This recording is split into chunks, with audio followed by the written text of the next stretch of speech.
Alrighty, folks, we are here. We are back to 4-Digit World Cup 2025 now. We have had many iterations of this tournament and yet another in the books.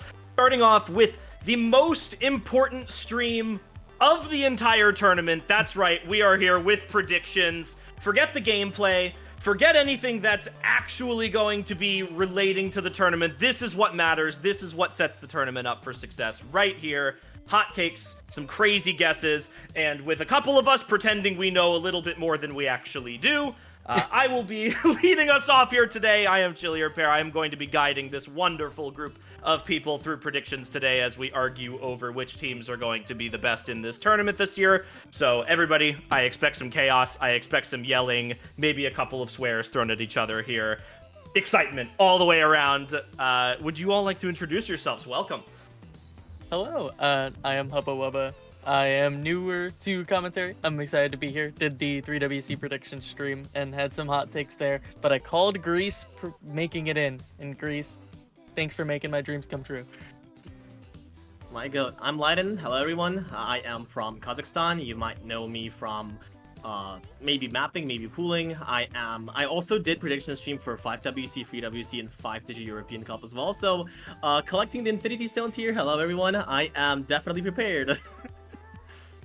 Hey y'all, I'm Miles. You might know me from commentating some big tournaments like Course Ace or OWC, or also being that evil guy who thinks this tournament should still not have BWS.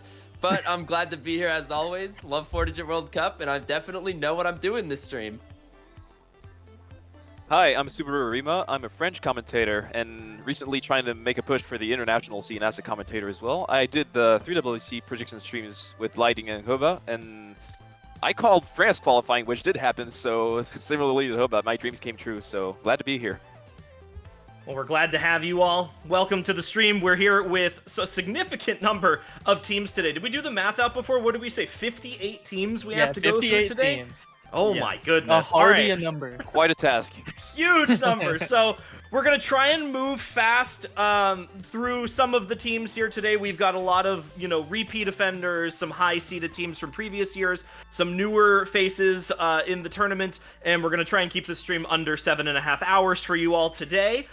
The way this is going to work, if you haven't watched this stream for predictions before or any other prediction stream before, we're going to be paging through the teams in alphabetical order. We are going to put our predictions for each team on the right-hand side of your screen. You'll see each of our names in 5 of the different slots. Those will all be compiled into a combined chart. And then at the end, we are going to potentially rearrange teams a little bit and make sure everything fits where it needs to so that we have a solid tier list. Any other final thoughts before we start jumping into things? No excitement. Sounds good. Ready to go. Yeah, I'm All the ready. excitement. No, I mean, there's Uncanny excitement. We're all Marcy, excited there's here. nothing to say. I'm We're leaving just it off. concentrated, ready to hit this We're locked humongous in. task that is those 50 and such teams, so... We're locking in Chillier. All right, 58 teams. I'm locking in 4-Digit for the first time since 2020. We're going to start off today with Team Argentina. More than half of their team replaced from previous years, and their highest finish ever, seemingly 9th to 12th overall in 2020. So they've got a little ways to make up this year. What are our thoughts on Argentina? Who wants to get started with this one? I can. I think Argentina, so you see they're missing 5 players from last year, and a lot of those are longtime players. You see players like Julian Kala, albeit being replaced by Penguo, who's another OG coming back, but missing Slowburn as well, no Fasto Frizu. It's a no-look team, but last year they only came 25th. They qualified and then lost twice, so I'm not sure if they're going to be able to qualify this year, given the changed team. But if anyone knows any of these new players and wants to prove me wrong, be happy to hear your thoughts. Well, I kind of agree with you, is that they qualified in 25th seed last year, and losing some of their OG players, probably losing also a bit of stability in the roster. So, unfortunately, I don't know as well some of those newer players. I know Zeta pretty well. Pengo, as you did point out, was an OG player as well. Played back all the way back in like OC World Cup 2020, 2021, that era. I can see a world where they qualify, but with the competition just rising in level this year, I did put them DNQ, but like at the very top of DNQ. I think they're in that range. Well, it's like they could get top 32 on the good run in qualifiers, but I just see a few more teams being better than them this year. I do personally think that their roster looks pretty good even with those changes, as some of these players such as Tofi, quite good at tapping. They have some good low ER players as well coming in from Razakon, if I recall correctly. So in general, I feel like this is one of the teams that will either qualify and be in like top 29 or be really close to qualifying but not quite making it. So personally, I feel like they could qualify, so I'm going to put them into D tier. I think I'm with Subaru on this one. I'm going to put them into D tier this time around. I think that their roster switches while they lose the OG players. And while I'm very sad to see some players go, of course, like Julian Kala and Slowburn and Vicio, I think Penguro, Surit, Zeta, Tofi, all of them, big names. They've played a lot of tournaments. They know exactly what they're doing. I think they know what they're getting themselves into. Considering they placed 25th to 32 last year, I don't think that they are going to not qualify this year. So I'm confident in Argentina. Yeah, I'm feeling similarly. These new members are pretty solid. Big fan of a number of them. Surite, I'm not so sure about, but Penguo, Rezicon, Tofi, big fans of those guys. Can put them in the D. Nice and fast. Looks like we are somewhat split in the middle, but we are favored towards D seed. So it looks like Argentina is going to be our first qualifying team of the tournament. We will potentially rearrange these a little bit later, but as we said, we're going to try and move fast through these so that we don't stick here for a couple of hours on each. So we're going to move immediately into our next team on the board, which is going to be Austria, actually. So the teams on the far left-hand side are not in alphabetical order. We will put them in alphabetical order. I believe this is based on country code instead. So a little bit different order. Another big roster change team this year, but in quite a good way, actually. Yeah, indeed. It's return of a couple of OG players such as Tepi and Sparksay. Really well-known names from the Austrian scene. We have seen them in World Cup teams in the past, maybe 2 or 3 years ago. Once again, I don't want to be seeming like the bad guy who puts everyone D and Q, but it's like they're in a very similar zone to me where they're ranging between top 32 and not qualifying, but being like between seeds 40 and 32. And I'm not quite sure where to put them. I had them D and Q so far. Might move up to top 32 if we discuss other teams later on, but they're in a very similar range. I feel like they just are lacking perhaps that one all-rounder to carry them through qualifiers. I'm again with Subaru. Yeah, sorry. you can go, Miles. All right, yeah, I'm again with Subaru here. Like, I know that Austria, though, recently has been becoming a lot stronger as a tournament country in general. They've been hosting a lot of, like, in-person events, really getting people involved in the tournament scene. So even though I don't really know a lot of the newer players for them, I see Tepi coming back. I see the results in tournaments like 3WC. I think I'm going to be bullish on them qualifying here. Yeah, the 3WC run was really incredible. Really, definitely that quality over quantity type of team. Yeah, they surprised everybody on 3WC getting as far as finals, if I recall correctly. And even then, I feel like I put them in D and Q. I put them D and Q in a 5WC. But here, Tepi is a pretty good player. Also, Tepi fangirl as well. But other than that, the other 6 players I'm not really that familiar with, and I don't think they've played many tournaments either. With that being said, though, I'm probably going to continue my tradition on probably being the biggest Austria doubter ever, hoping that I'm wrong. So I'll put them in D and Q for now, but I'll be happy to see them qualify. Yeah, I feel similarly. This team, it's definitely an improvement from last year. I think they're closer to qualifying, if not just like barely there. But like Australia, I have on my bottom list of qualifying teams, and I don't think this team is more well-rounded than, or not Australia, that Argentina team. I think this team is a little bit less well-rounded than that Argentina team, so not going to be qualifying for me. I'd say qualify. I had the great privilege of helping host Austria tournament this year alongside Yasuo, and I got to see a lot of the Austrian players really kind of throw down against each other this year, and there were some very impressive faces. Now, unfortunately, we lose a lot of the 3 digits. Some of those name brand players, Z9A, Z10A, Phil's, or So, we're sort of looking at like a missing side there, but we have a lot of the strong players on this side, which is definitely what I would be looking for. So optimistic about Austria this year. But it looks like We down, lost. down for them this time. So it looks like does not qualify for Austria right now. And as we move on to our next team, I believe we are switching up some of the order of these teams right now. So I don't know if Shadouz wants us to wait or not, but we will move through with the next one on the list. It is going to be Australia up now. Again, a lot of big changes this year for teams. I mean, the first three over half have changed. We've lost some good players this year, but we have also brought some back. Arbusion back in this year, and highest placement ever in 2024, 7th, 8th. Yeah, I feel it's going to be hard for them to replicate that top 8 placement with those changes. Because, of course, this team is still very good. You look at the remaining players, GJLF is especially a really solid carry player for this 4-digit range team in Australia. But Arbusion, as did point out, coming back is also huge. Some of those newer players are also very solid. But losing extremities Oslash and Palar, who, mind you, Oslash and Palar were both on the OSU World Cup team for Australia. So, of course, different type of scaling for 4-digit range, but I personally have them finishing top 12 this year. I'd be happy to hear counter arguments for this, but I feel like it's a bit of a nerf compared to last year. I have counter arguments. Shoot 'em. So I had the privilege of commentating the 5WC Grands this year alongside iFlame, and Australia for the bracket reset beat the brakes off USA 7-1. With a number of these new players. Fault, Super, and Haley were the main guys to look at in that match. And I think as the SR of this tournament lowers, it weirdly helps with the scaling of Australia. So I'm going to keep them in 7 to 8. Of course, Power and O/, massive losses, but with the star rating scaling, that kind of works out in their favor.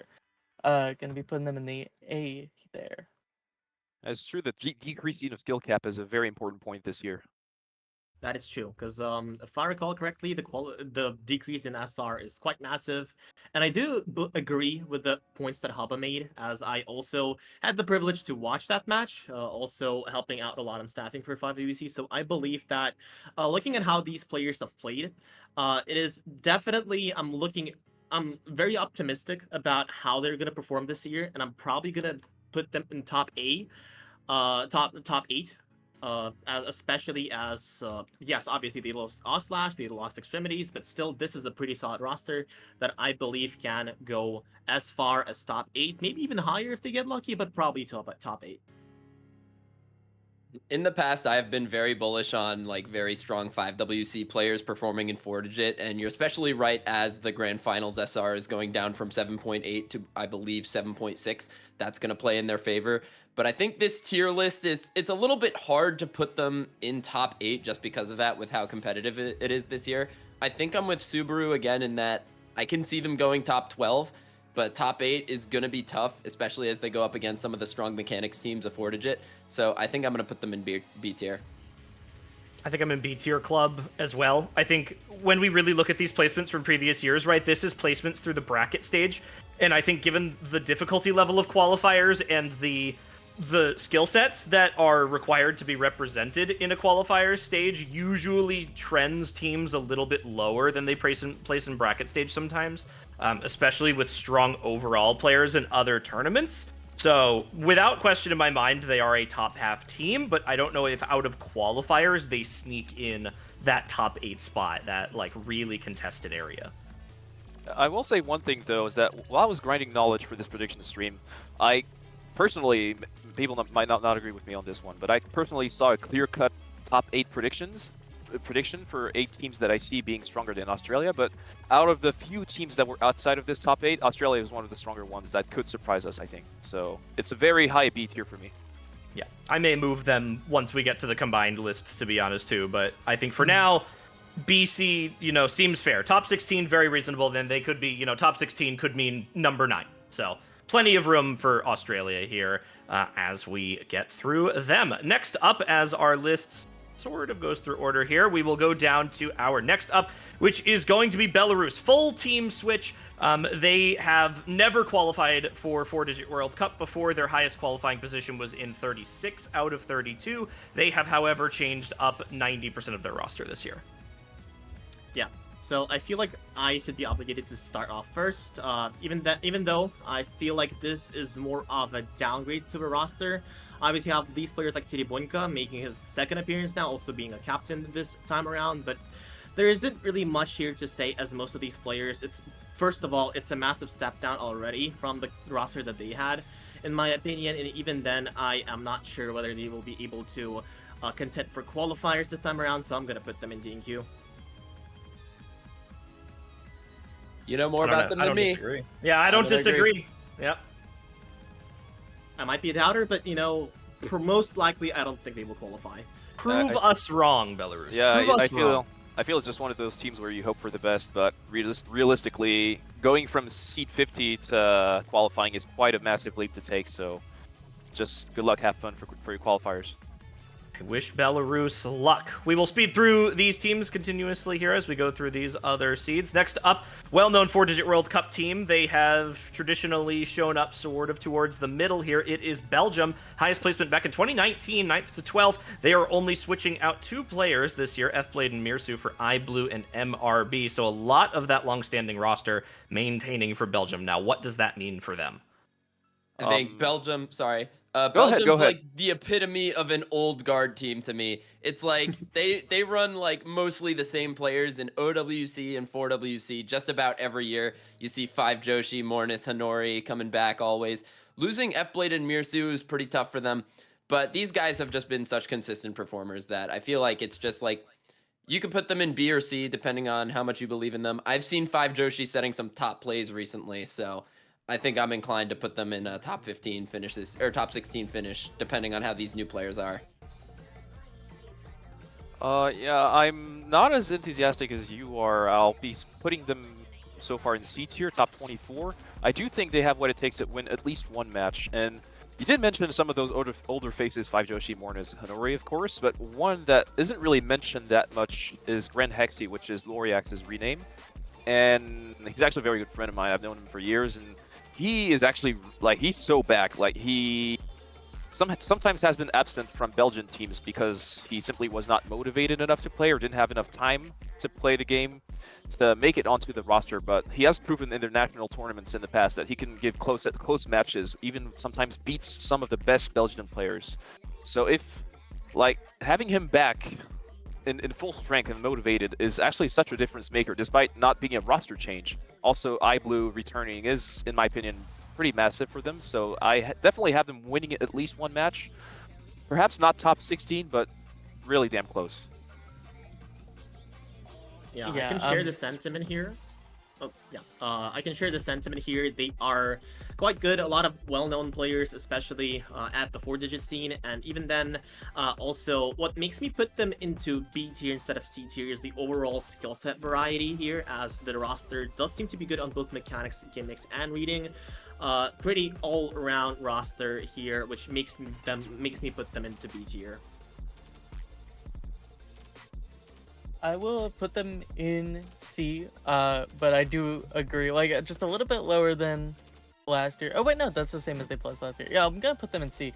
iBlue is a kind of equivalent exchange. It really rounds out the mechanics of this roster. One of the better mechanics teams. I just think they don't have any, they don't have much beyond that.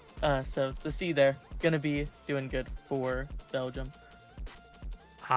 I'm going to go B. This year, I'm a Belgium supporter. I always have been.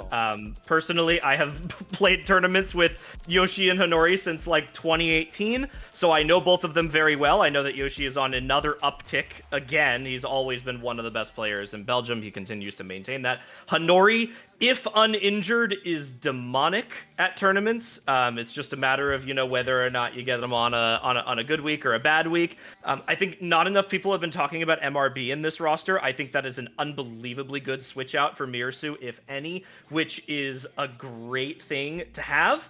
And then iBlue, F-Blade is a great player. Mirsu is a great player. They have a switch out there. I don't think it's a negative switch. I think it's at least maintaining that status quo, as well as having a team that's very experienced and very qualifiers oriented as well.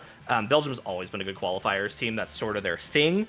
And I don't see any reason why they would go down in terms of their, sort of status quo between that 9th, 12th, 17, 24. So top 16 for me makes sense.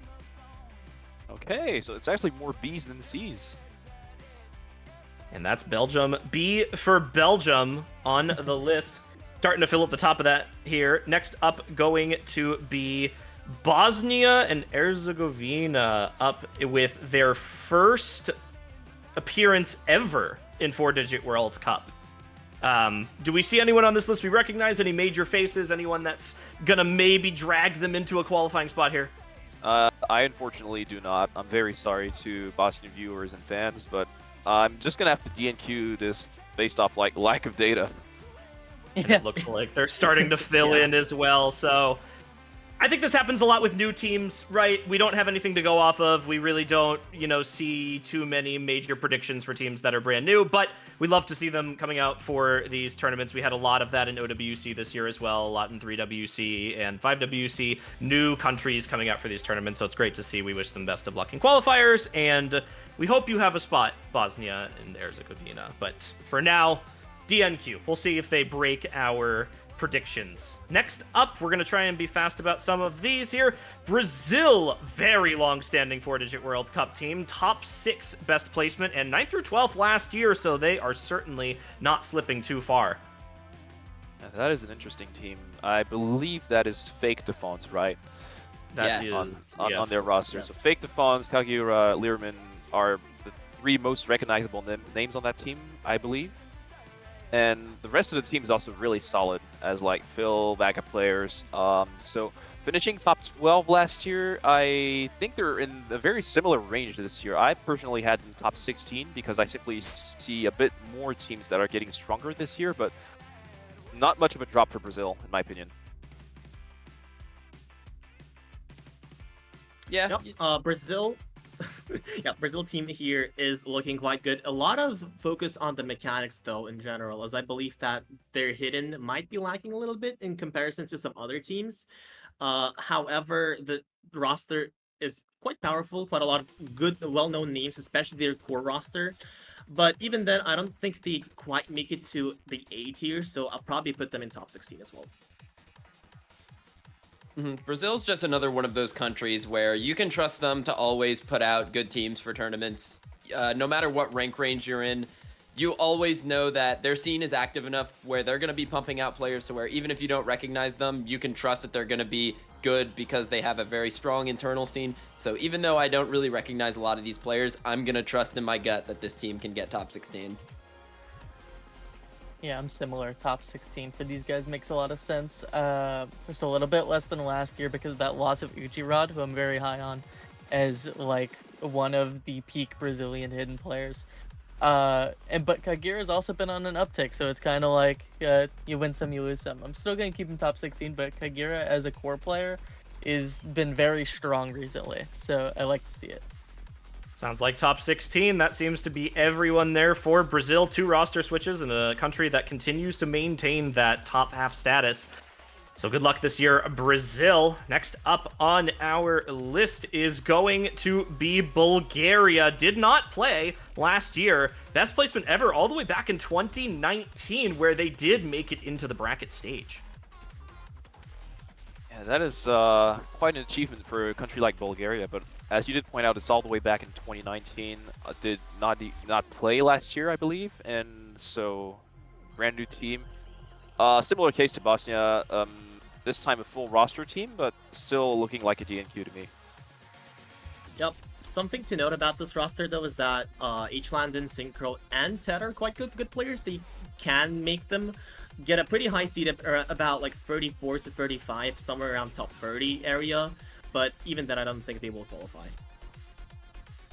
Yeah, I'm clicking around right now. This team could actually be close. They have good players on here, as you just mentioned. So yeah, I'd probably agree with you in that high 30s, but not necessarily top 32. Like this team is like right on the cusp. If they play well, they can qualify.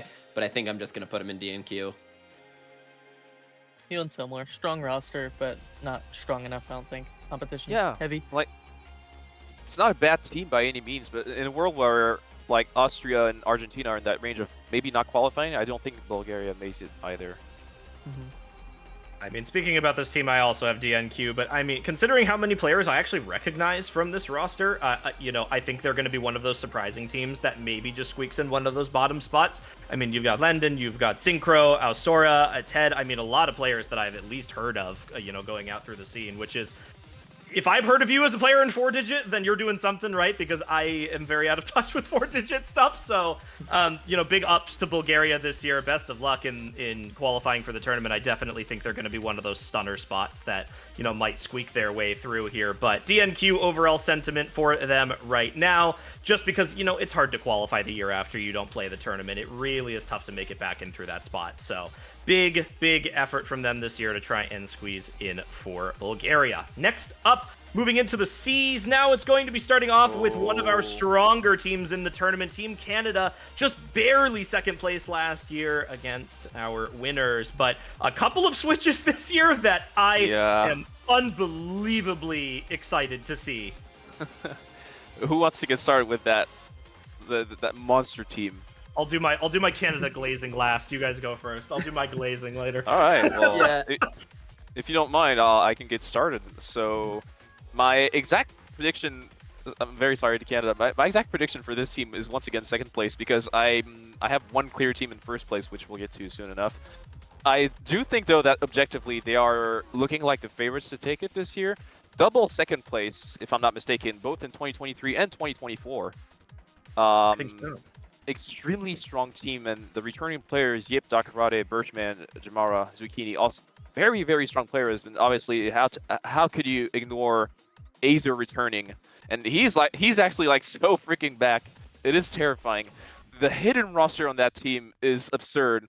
Wandario making his coming into the Canada team is also really, really scary. Like, would it be consistency or late stage scaling? Like, it is a really good addition for Team Canada. So call me biased for putting them in second place, because a lot of you are probably going to put them in first place. But yeah, this is such a strong team and a very, very scary one. Nothing but respect for the Canada roster is here. I could go next. I kind of have the same thoughts, actually. Like, think this Canada team is definitively better than last year, because I feel like Cut Paper didn't necessarily have the best tournament last year. You replace him with Azer, a hidden player who's really coming back in his own recently, like one of the OG tournament goats, coming back and is extremely consistent in the tournaments I've seen him play recently. And also having Rumindra coming down to 4-digit, very scary, going to be very good for their mechanics roster, which is a place where they, I think, look to catch ground up to the United States in that skill set where they've been losing maps for 2 years. So, and I don't know much about Wandario, but I've just heard that he's been really good. But regardless, I mean, last couple of years, everything has ran through Yip, and I know he sort of unofficially quit at some point last year, maybe coming back because of how good Canada looks this year, but I think his motivation is going to play a key part in this. If they have peak Yip, I think they can most certainly win with this roster, but really just not sure, and I have teams that I have more confidence in my gut, so I'm going to put them in second. Yeah, moving forward, I believe that Canada goes to at least top 3 at the very least. That's their probably bare minimum result with this roster. On paper, a scary hidden team, probably one of the best in the entire tournament. Mechanics are also looking good. Hard Rocks, everything is looking good with this team. With that being said, though, I do share the sentiment with both Miles and Subaru, because I do have some other teams that I kind of favor more in general. So I'll probably put them like top 2 safe choice, but I wouldn't be surprised if they get top 1 either. I'm pondering, and like, I had a team that in my head I was like, yep, this is gonna be the number 1 team, but I'm just like, just putting the head-to-heads in my head against this Canada roster, and my gut is telling me no, that I'm like, previous me was capping. Like, this just has to be the winning team. This is so strong. The inclusion of Wandario for that late stage is just what they were missing. and I'm very excited to see them really come into their own this year. I'll put them in the first. I am going to be conservative. I know I said I'd glaze Canada this time around, but there is a team I'm going to probably glaze more a little bit later in this prediction stream. This is both a sad and an unbelievably strong roster change for Canada this year. Adding in Azer for basically extra strength in anything that isn't base mechanics, alongside Genryu, who is Rumi, and Wandario for the double mechanics additions into the roster, brings Canada up closer to where like the United States sort of is in terms of mechanics, who was our winners last year, where they sort of fell short in that range against them. And I think this sort of brings them up to par. And like we said, with some other players on this that might come back in a super strong form this year, I think second is the minimum placement that I would give Canada this year, and I'm going to be conservative in that by giving it to them right now.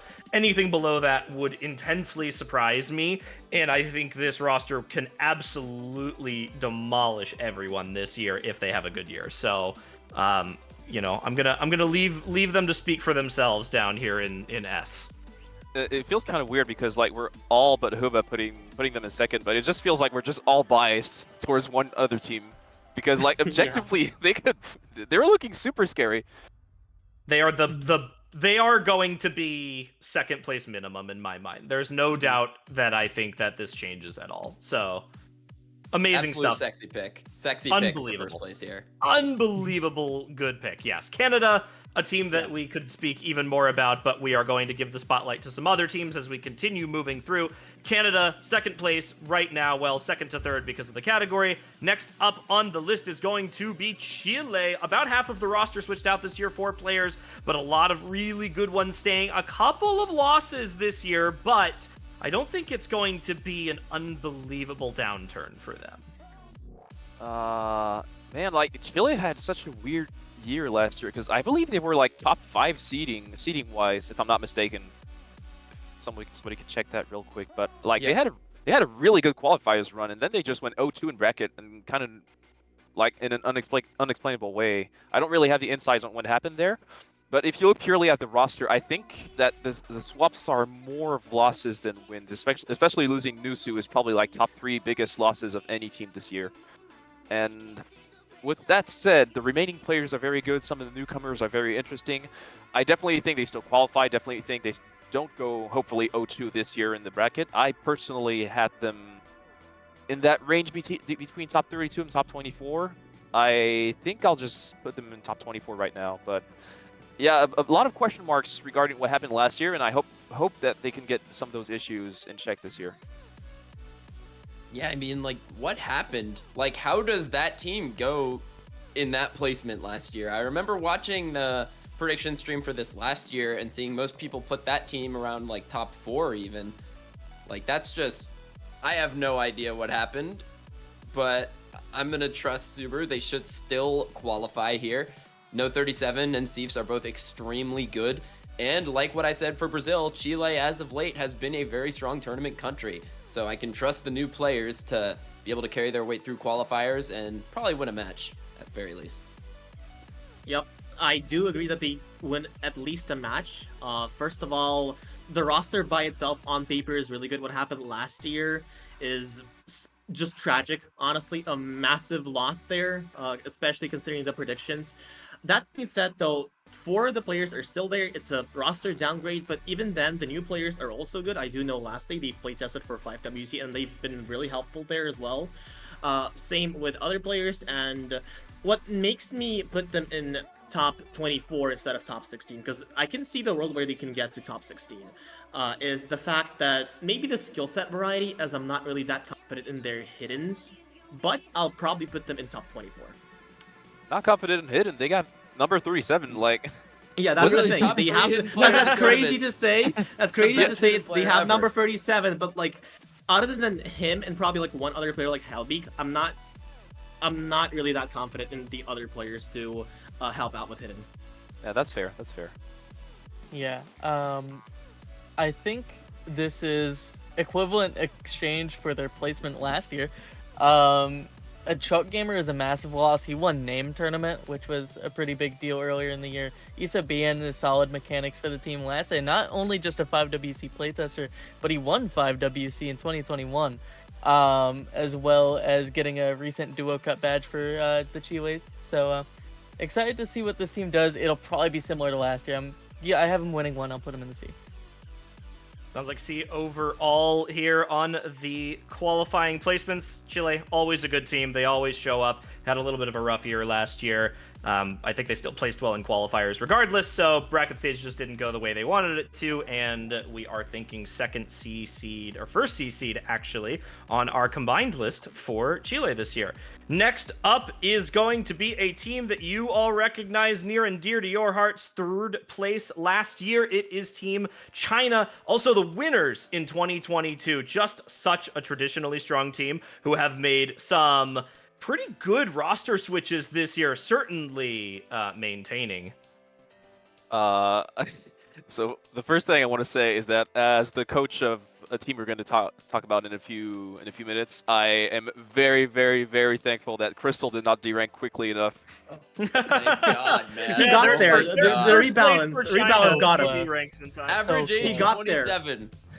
Average age 47, man. Oh my goodness. Yeah, this is the OG roster, so 3 roster changes. Karumi making it back into the roster, that is quite interesting. I think Survivor X is quite a big loss, as well as Maki. D-San was really like one of those OG players, but overall, I think they lose a bit of a punch, like purely raw skill wise, but the fact is that since we talked about it earlier, the scaling is going to be descaled this year quite a little bit. I think this team could still perform very well. I can't see a world where I put them anywhere below 8 here. Like at least top 8 for this team. Karumi coming back, man. Like, that guy is too busy translating Blue Archive stuff to play Osu. Like, what are you doing, man? He's too busy playing high pixel Skyblock with Foficles. How is he playing Osu, man? But yeah, I mean, regardless of him, China's always strong in this tournament. Like, David coming back, that guy might be one of the most consistent players in this rank range throughout David the is years. nuts. Always good. Z numbers really coming into his own as of late, can be seen as a carry player as well. Dwagon as well. They're just really good, and that's why I'm putting them in A tier. I might be a little optimistic here, also probably due to the fact that you haven't checked every single team, especially one of the later ones. However, I feel like that China is one of those, if not top 3, at least top 5. That being said, though, these players, such as David Q and the numbers, have improved quite a lot since last year, basically. But if they had Crystal, that would have been a whole different conversation. Especially considering that Crystal was just only like a few ranks away. The rebalance basically killed him. I want to be optimistic about China, and I'm probably going to change this later, but I want to put them to top 3 for now. Oh, So wow. yeah. Okay. I have a vision for top 3, and it unfortunately doesn't include China. Like everyone else said everything else, but like they're still solid. I just think some other teams got some massive upgrades that this team did not. I'm gonna also do China top 8. I think that's still very respectable, and putting them in top 8 also still implies that they could potentially get top 3 again. Do I think that they are guaranteed that? I don't know. I don't know how Karumi is playing these days. I know how Karumi played 3 years ago, and I know that it was very scary and that he was unbelievably good at the game, but nowadays, not seeing him around quite as much. Does that hold up in court? Who invited Grandpa to the function type player? Like, I really don't know what to say about how that addition's going to go this year. 970, good player overall as an addition. I believe Fujiwara actually is a very old player. That's a name I haven't seen in an extremely long time. I'm talking like years and years. Is it that Fujiwara no Moko? It's that Oh, really? Fujiwara. It's DYH. Yes. Yeah, it's that Fujiwara. So old players on here that are going to try and, sort of maintain their spot here up in the rankings. But it looks like we all have them at least top 8, which is very respectable. And again, that potentially means they could get top 3 again because they're still up there. So up for China this year. Always a good team. Always good to see them back. Next up on our list is going to be Colombia. Half their roster changing once again. A lot of those really, really good players from last year staying, and they just barely didn't qualify. Who wants to go first for Colombia? Carlos Flo. Carlos Flo. That is Carlos the name you will Flo, recognize man. here. Yes. Yeah, I think And- I feel like it's a bit of a like Greece 3WC debate with that team. I don't know if you guys follow me on this one. Yeah, I get it. But, That's, yeah. that's my goat. I don't want to kill the hype for this team. Like I would be happy for them if they made it. I have them in that range of like barely not qualifying. I hope for the best for Colombia. It's just unfortunately once again have too many teams to fit in the top 32 when I prepped for this prediction stream. So I would gladly be proven wrong. In the interest of time, I'd say we're going to DNQ them. Everyone has already put their vote in, and they have never qualified for the tournament before. And I don't think anyone here, based on conversation, has seen a super uptick in roster. So I'm thinking, unfortunately, a Colombia DNQ. We'll hope that Carlos Flo can potentially drag them to something this year. Next up on our list is going to be Czechia in the spot of another DNQ team. Long time ago, they were a qualifying and a pretty decent team in this tournament, but another big roster switch for them this year with some pretty recognizable names. Yeah, like you do have those older names evident, and especially Sigmund Freud, who is, I believe, Pugger's CZ, if I'm not mistaken. Yes, that is. And like Pugger's actually had a pretty like in his prime, pretty impressive performances. I remember him like all the way back in 2021, 2022, playing like Summer Cup, next Winter Cup, and like giving a hard time to players like even like Zudinator. I really had a really close match against her, so. If he was still in this prime, I would definitely see a bit of hope for this team, but unfortunately, I have them in DNQ for this year. Yeah, and I feel like Pogger CZ, I almost see him in the same light as Karumi on this team, where it's like, who invited Unk to the function? Like, if he's playing like he did like 4 years ago, then that could be really, really good for them. But I haven't seen him play a tournament at all recently, so unfortunately I have to put him in DNQ. I also agree. They probably are once again one of the teams that are going to be like extremely close, high 30s. Also has the possibility to qualify. I can see the world where they qualify, but I would obviously Poggers being not playing a lot of tournaments these days. I don't think that they will be able to, although they will be really close, especially as some players like Fiskill are also good at the game. Yeah, Nope. similar boat.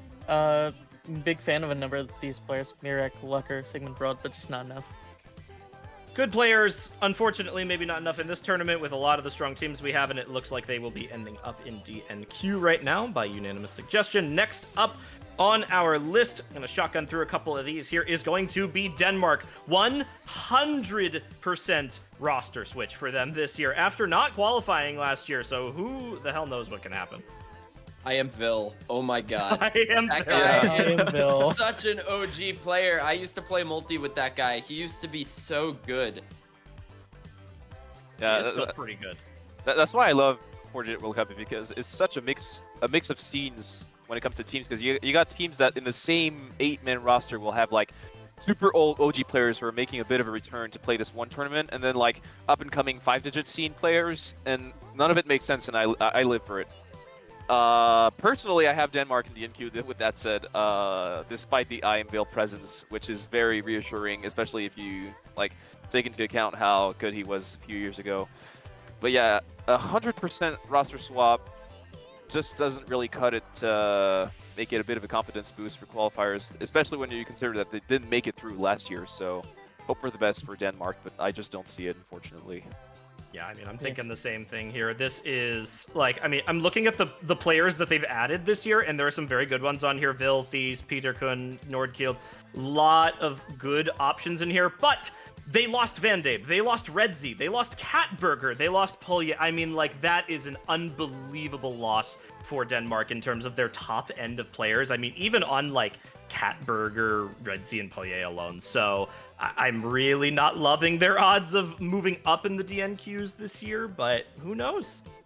Yeah, I think Sisus is also a pretty big loss. Yeah. Just want to give a quick shout out though to Cita Snap. I played my first tournament with that guy in 6 digits. So It's happy Oh. to see him here. Citizen F, I'm sorry for you. No, I'm just kidding. That is harsh. That was indeed harsh. Oh my god.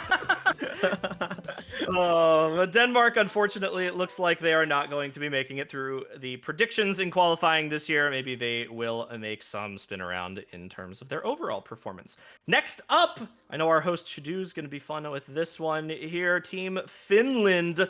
Back home here, 5 player switches out. Some pretty big ones here. Tableti, Sampo, Amasetic, a lot of big ones. But they're also adding in Savilju, Evert, Yuska, Mayuri, a lot of good names. This is a Finland that I can see staying the same or improving this year. Who wants to get started in Finland? Lots to say about Finland. Should I go? I see him winning a should match. go I after guess that. you should, yeah. All right, so top 13 to 16 last year. I definitely see them in the same range. Sorry, this year. Bit of roster changes, as you did mention earlier. Saviju coming back is, in my opinion, pretty huge for them. Mayuri as well, very, very strong, mind-blowing. I think overall, pretty good roster changes for this team this year. I don't really see much of a possibility on big improvements in the bracket. Like, I'm definitely still see them in that top 13 to 16 range, maybe top 12 on a good run, in a good bracket. But yeah, just a very solid, a lot of solid names on this team. Very excited to watch it play. Simple as that. Yep, I do agree. Although I do believe that they will be able to improve this time around, probably getting somewhere close to around 9 to 12 placement. Would they get to top 8? Probably not. I can see the world, but top 8 is really, really competitive. So I feel like 9 to 12 would be a more of a fair placement, so top 16. Good overall roster, a lot of skill sets are present, and also good vibes in general, because I feel like that this is one of the teams that has a full profile picture collapse. Shout out to that. It was hilarious. So yeah.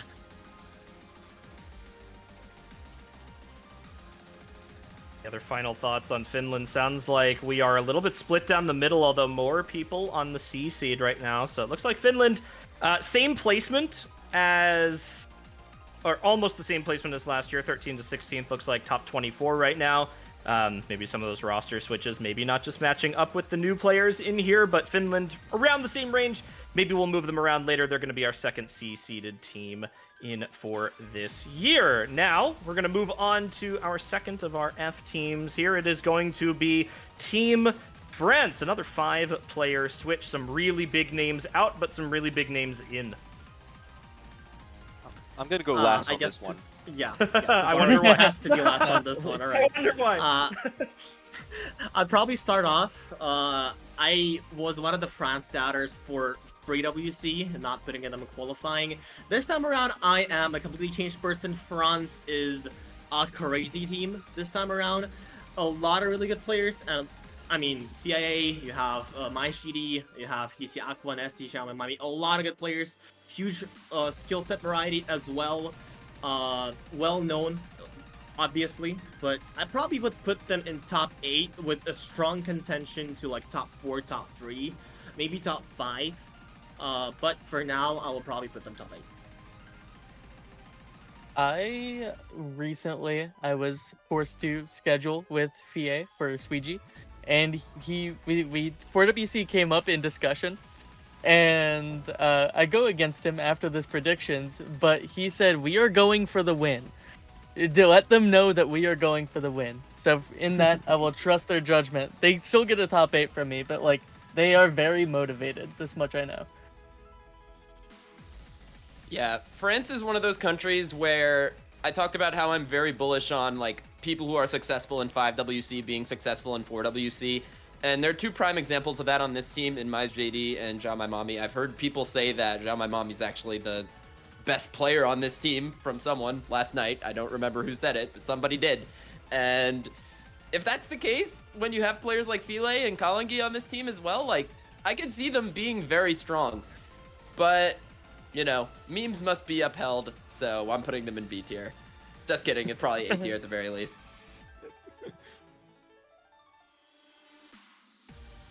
I'd give A tier as well. France has just been a traditionally strong team in 4-digit World Cup. They've been a traditionally strong team in a lot of World Cups, and I feel like this sort of A-ish place range is where they usually stand. You know, as sad as I am to see some of these players leaving this year, Lexinox, Charlie, I think we have so many good additions to the roster this year. Lunk Noir, Flavin, Xiaomai Mami, Nessie, I mean, Casey Aqua. I recognize basically every single one of these additions to the roster this year. So certainly no downturn this year. I think putting them in top 8 alongside China for me right now makes absolute sense. All right. I guess I'm ready to go. So I don't have sunglasses with me right now, but I do have a microphone, which will be enough to express what I want to say about my team. So, where to start? So, everybody's going to call me biased, but I 100% agree with what PA said on the fact that they are going for the win this year. We are going for the win this year, and we are going to do everything to get it. So I'm slapping them all the way up there in the SS tier. They're going to be my pick for number 1. Many reasons for this. First of all, I would like to argue that, in my humble opinion, all 5 of the roster swaps are strict upgrades compared to last year. And not only skill set wise, but for the most important one being discipline, as historically the French team in all ranges has had this story of either underperforming or having extremely strong players who are not motivated or not disciplined or don't schedule or don't show up or whatever. Yeah, all of that crap is out the window, and I'm assuring myself of it. And this is why some of the players that you probably expected to see on the team this year are not here. And top with that, we had recently our French Land Gamers Assembly. I don't know if any of you actually followed this one. Have any of you seen what happened there? Oh boy. And yeah, without spending too much time on it, this has been an insane aura boost for our French roster, as of course it has to be taken with a grain of salt what happened there, because it was in a LAN setting on different star ratings, but we did have our star player PA beating Bubbleman twice in the same weekend, 1-1, and then we had Kalongi beating FIA in the same weekend.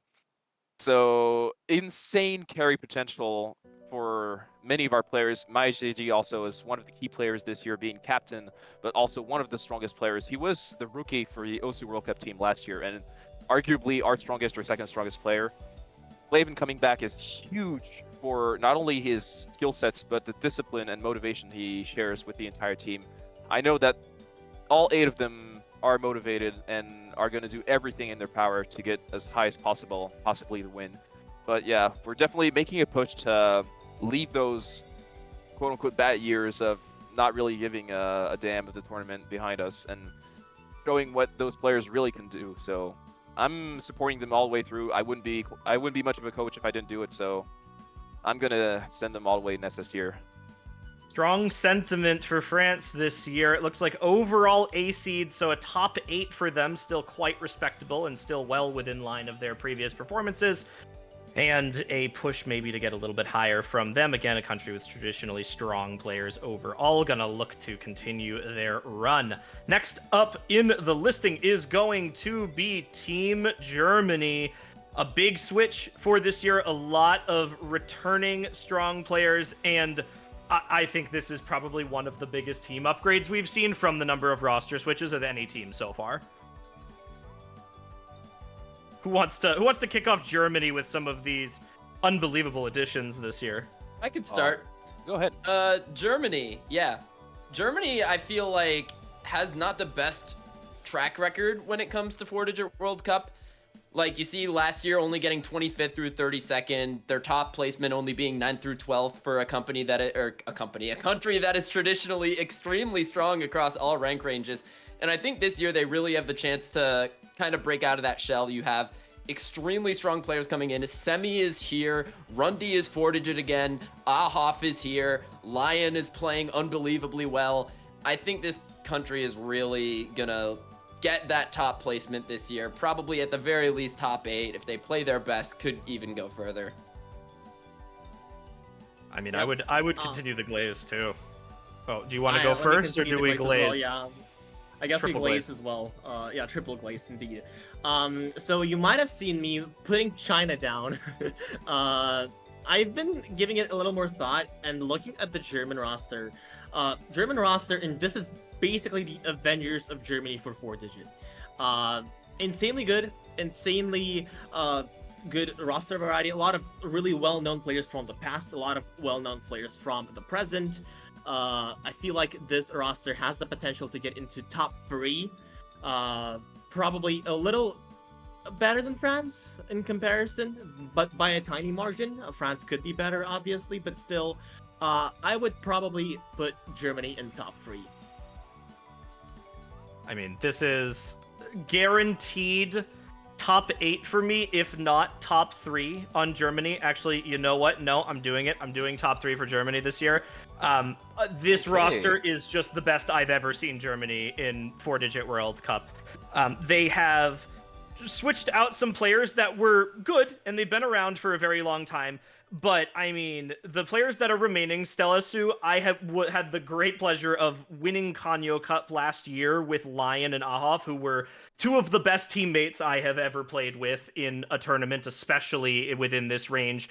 Zeitfrost, one of the most slept-on players, I feel like, in this range. People don't talk about. Here? That's Kittenfrost. Yeah, That's Zeitfrost. Like, I don't know why we're sleeping on Zeitfrost right now. Like, nobody's I mentioned didn't even know that was Zeitfrost, man. What the fuck? Yeah, Zeitfrost, Vana, you know, both of them, I watched them play and met them both at COE this past year. They are both motivated. They're both super good at the game. They are strong both on LAN and off LAN. I just don't see a way that Germany gets stronger than this roster that we have right here in front of us. Bernkastel, Shrek as well. I mean, they deserve a little bit of love here as, you know, big names. I've seen them before. This is the most glaze-worthy Germany roster for 4-digit World Cup I've ever seen. Yeah, I definitely agree with that. I would be very, very surprised to see them not exceed their best placement so far. My exact prediction for them when I prepped for this stream was top 6, but that's like the bare minimum, I think. I put them there because the top 6 is just so incredibly stacked this year, but it could really go either way, and I definitely agree that they could make a push for top 3 with such a strong team. You didn't mention Zeitfrost, but Ahov, Vana being a huge addition as well, Lion making huge improvements over the past 2 years, so overall, such a strong core, and all their specialists are also very, very strong. I'm just looking forward to see what this team has to offer this year, but at the very minimum, top 6 for me. As much glaze as we've done, I'll go further. Top 3 minimum.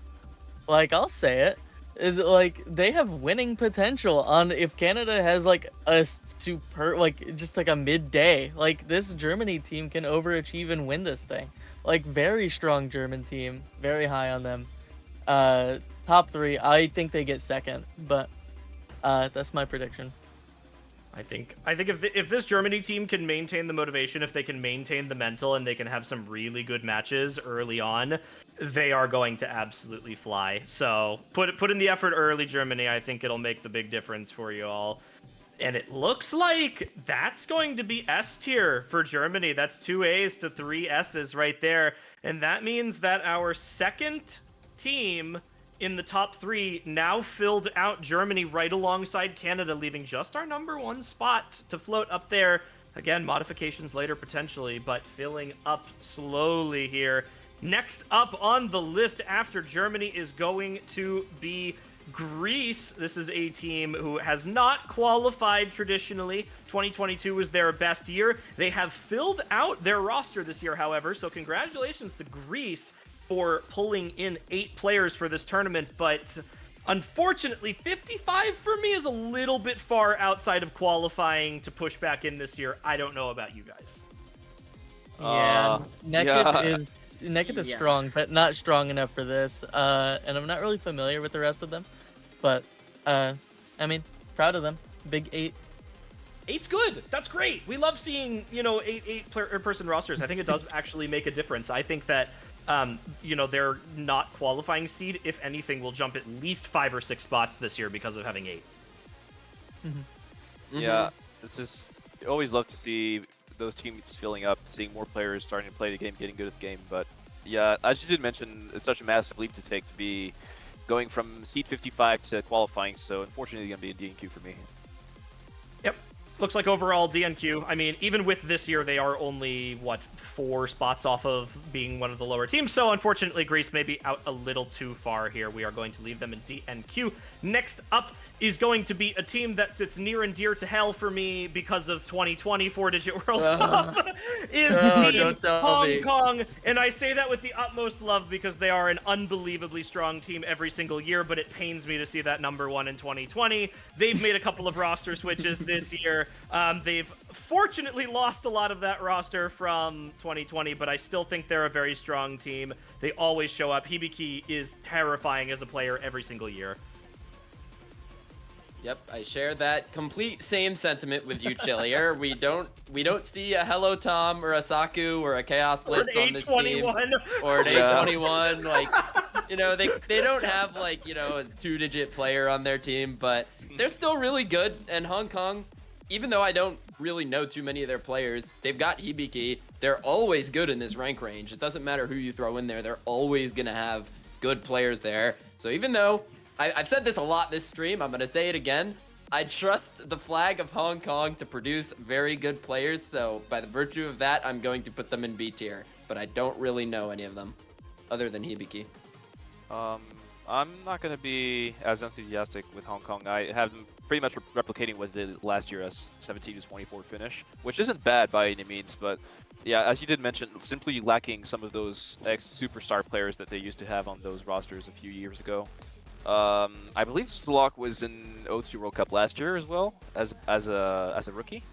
I want to say they were, yeah. Yeah, yes. I believe they were, and I actually do remember them being quite hyped up on the prediction streams with the likes of players like Misha Awa as well. So definitely feels like an up-and-comer team that will be a top contender potentially in a few short years. But this year is not the year for me to make a solid push into the later stages of the bracket. Yep, I do agree. I feel like they are on the border between top 24 and top 16 for me. Really, a lot of really well-known players as well as Silak obviously being a rookie last OWC, helping his team a lot, especially at low AR. But I'm not really familiar with a lot of these players. I feel like some players like Revenge Wolf, Saber, I honestly do not know who they are, but I trust the flag of Hong Kong, as Miles has said.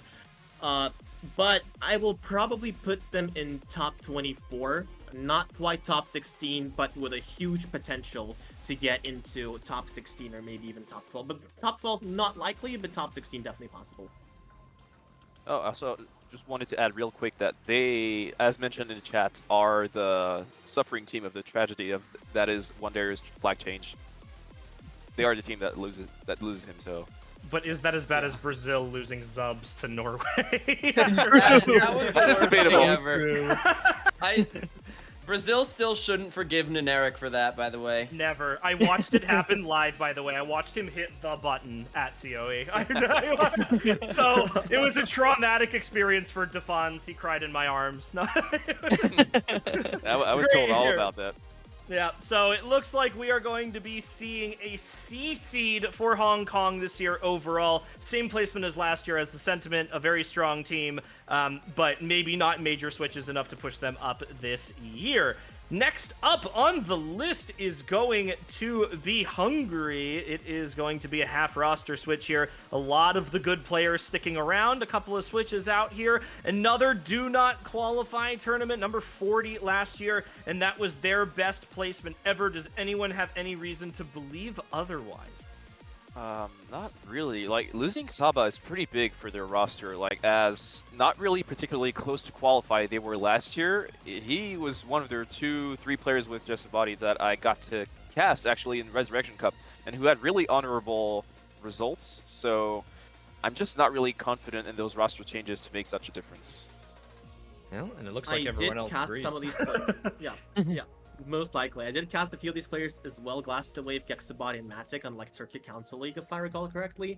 They're quite good, but even then, with the roster changes, I don't think that they will be able to qualify. Probably going to be around the same seed as they were last year. And that's DNQ for Hungary. Best of luck to them through qualifiers. Next up on the list, we are moving on to Iceland. This is going to be their first time in 4-Digit World Cup ever, I believe. Some good players on here. We've got Krabby, we've got Arnie, a couple that I recognize from the side. But again, a brand new team joining 4-Digit World Cup this year. They don't have a full 8 players on the roster. They're fighting an uphill battle this year. Yeah. Yep.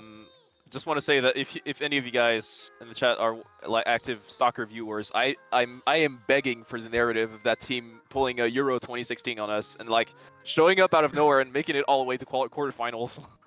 that would be hilarious. But unfortunately, I'm gonna be safe picking DNQ for them. So a safe Arnie- DNQ. Arnie's one of my OGs. I've actually known that guy for so long, but haven't spoken to him in like probably 6 years. So if you're watching, DM me, bro. But otherwise, I don't know if you're gonna qualify first time with 5 players. But I wish him the best of luck. Some good players, but maybe not just enough here. Plus, we do have to fill 26 teams overall in this F seed. Currently, we have 10. So there are still a lot more teams that need to be down here, and we're going to have to pick and choose very carefully. Iceland, unfortunately, getting stuck down there. Next up on the list is going to be Team India. Some very good star players on this list. They are going to be making a couple of switches, but it did not qualify in 2024 by about 12 seeds, and that was their best placement ever. Another team, do we think they're moving up this year? Nope. Skin I Freak is a personally don't massive think so. loss. Yeah. And it sounds Yes. like the sentiment is very similar across the board here. If anyone else has any other comments on them, otherwise we're going to try and save people some time. Just good luck to them. Good luck Yeah, to just you. good luck to them. Some good players. Because On they've the been come improving up. a lot every year. They're improving very quickly, and I think that Yes. soon enough they will be at qualifying stage. But unfortunately, right now, India not quite in the running. Next up below them, we are jumping back to another team that has traditionally been quite strong in most World Cups. It's Indonesia. They took a bit of a slip last year to the bottom 8 placing teams, but 7th to 8th in 2022. Couple of switches out here for some pretty good players. Where does that put Indonesia this year? They're gonna do better, I think. I see some of these players coming in, Rosemi Lovelock and that noob guy coming up from the higher ranks. I know those guys are staples on their 3WC team, have played on OWC for a very long time, so that's a lot of experience coming in. You have Blank Tap and Fuma as well coming back. Very good players. I think I'm willing to put them up at least into C or B tier this year. But I would like to hear your thoughts before a final decision, because I really don't know what the ceiling is for this team. When it comes to Indonesia, I'm often struggling to be enthusiastic about their rosters, except for 3WC, which I feel is the only rank range where they don't consistently underperform compared to what's expected from them. With that said, this year, I definitely agree with Miles that I see a lot of potential for this team. I did mention earlier with Australia that outside of my personal top 8, Australia was one of the few teams that could probably disrupt it a little bit, and Indonesia is another one of these teams. I see a lot of potential for them, and I definitely see them at least top 16, and I personally would say top 12 for this year. Rosemi Lovelock making it into the team alongside that new guy is also really huge for them. So I'm really keeping an open eye for them and looking forward to see their performances. And I definitely think they have potential to have a very high seed, notably because they often do really well in qualifiers. I agree with Subaru here. The Indonesian team has, first of all, not only improved, they've also added a lot of good additions for them. That noob guy is massive for them. And also, I could not doubt my GOAT Blank Tap. They're also really motivated. I remember Blank Tap drawing their collab for like 8 streams in a row or something like this. So if you are drawing your collab for like 8 streams in a row, then you're probably locked in for the gameplay as well. So I hope that they will do good, and I'm probably gonna put them in top 16 bare minimum, with agreeing mostly on 9 to 12. Yeah, I agree that Blank Tap is kind of slept on as a player, despite how well known he is in the community. Like, he's actually so good. Like, one of the stronger players on this roster, arguably. Strong I think team. this is like one of the stronger like individual mod rosters, like one of the strongest hidden rosters, one of the strongest hard rock rosters is the tournament. Sad to see him play. Put him in the top 16 though. I think they're a team that has improved quite a bit from previous years. I already knew that players like Fuma and Salt and Honey and Meijiro McQueen were all very good at the game. Blank Tap I know a little bit more from commentary. I don't know as much about a player, but they did play last year as well, I believe, and had a good overall, and I've seen them in a couple of other tournaments, so I'm assuming some more improvement this year as we see in 4-Digit World Cup. And of course, Rosemi, Lovelock, Somai, that noob guy are all S-tier additions for this team this year. That is an unbelievable switch in for them. I'm going to agree with the group. I think this is a B seed team this year. I think this is top 16able for them. Yeah, And it looks like everyone's there. just wanted to add real quick. I believe someone might fact check me on this one in the chat, but I believe Blank Tap was seed 2 for their national tournament last year. Damn. think Damn, so, Blank yeah, Tab. yeah. Let's go. Let's go. All right. We see it. That's top 16 for Indonesia. Best of luck to them. They're going to be cutting their seed in half this year, according to us. So don't make us liars, Indonesia. Let's see it. Let's see this come through. Next up on the list is going to be Ireland. This is a team that does have 8 players all the way through. Traditionally not a qualifying team. They have a little bit of a struggle through qualifiers. They did make it in all the way back in 2020. Do these roster switches push them back in? I see some big ones in here. Yeah, the Couple elephant in big the room ones. oath is obviously a lot, and then other players as well. Do I think that this makes them qualifying this year? They are going to be close. They're probably going to be around high 30s once again, maybe pushing into qualifiers, but I don't think it is enough to qualify. I'll probably put them in G and Q for now, but I really hope that they will be able to qualify. Yeah, maybe if they had Maddie, I'd put them in top 32, but unfortunately, no Maddie, no win, so... Exactly. Into DNG. Exactly. We all No know you Maddie. would put them top 1 if Maddie was there. Yeah, I mean, that's just true. That's you mean you have to. Like, you can never bet against Maddie, ever. Oh, and no Soulja Boy Tell him. So true. So true. Soulja Boy Tell him gone. But they switched out Soulja Boy Tell him for Ophiz, so it's like, you know, you gotta give him some credit there. Yeah, indeed. Some credit. Yeah. Ophiz my goat, but unfortunately maybe not enough for Ireland this year as we put them in DNQ for now. Again, switches pending later. Next up on the list, starting to get down to the point where I need to scroll for these teams, it is Team Israel. Another big set of switches here. Losing Mr. Potato this year. That is an old guard player that they are dropping. It's not just Mr. Potato. Losing Gallo, Accelerator, and Oh, Ditch Gallo also. too. Yeah, those 4 are massive losses. I think they switched out all of their chances of qualifying, unfortunately. I mean, I don't disagree. They Yeah. were I don't barely disagree either. pushing it in before, and Mr. Potato was. That's a big loss for them. Gelug as well. You're so right. That is just a rough spot for them to be in. I do see Shiharu in there, and that's a pretty decent addition as well. You know, I'm expecting maybe some good things, but you know, the players that they're retaining on here are definitely going to have their work cut out for them, as it looks like they get pushed to DNQ once again this year. No disagreement on that. We are going to go down next up. Team Italy. Half the team switched out this year. A lot of the old guards still remaining, as we do see a retention of players like BGM Ilboss still popping. And we also see a addition this year of Bellafigo. I actually got quite a few things to say about this team. So, first thing is that I think Crazy Hot is a pretty big loss, but as you did mention, Bellafigo joining is pretty huge for them. Guido as well, it's a pretty big addition. Their 4 core, especially BGM16, Ilboss Poppin, and MHH, I'm just gonna stick to call them that, are a very, very solid core.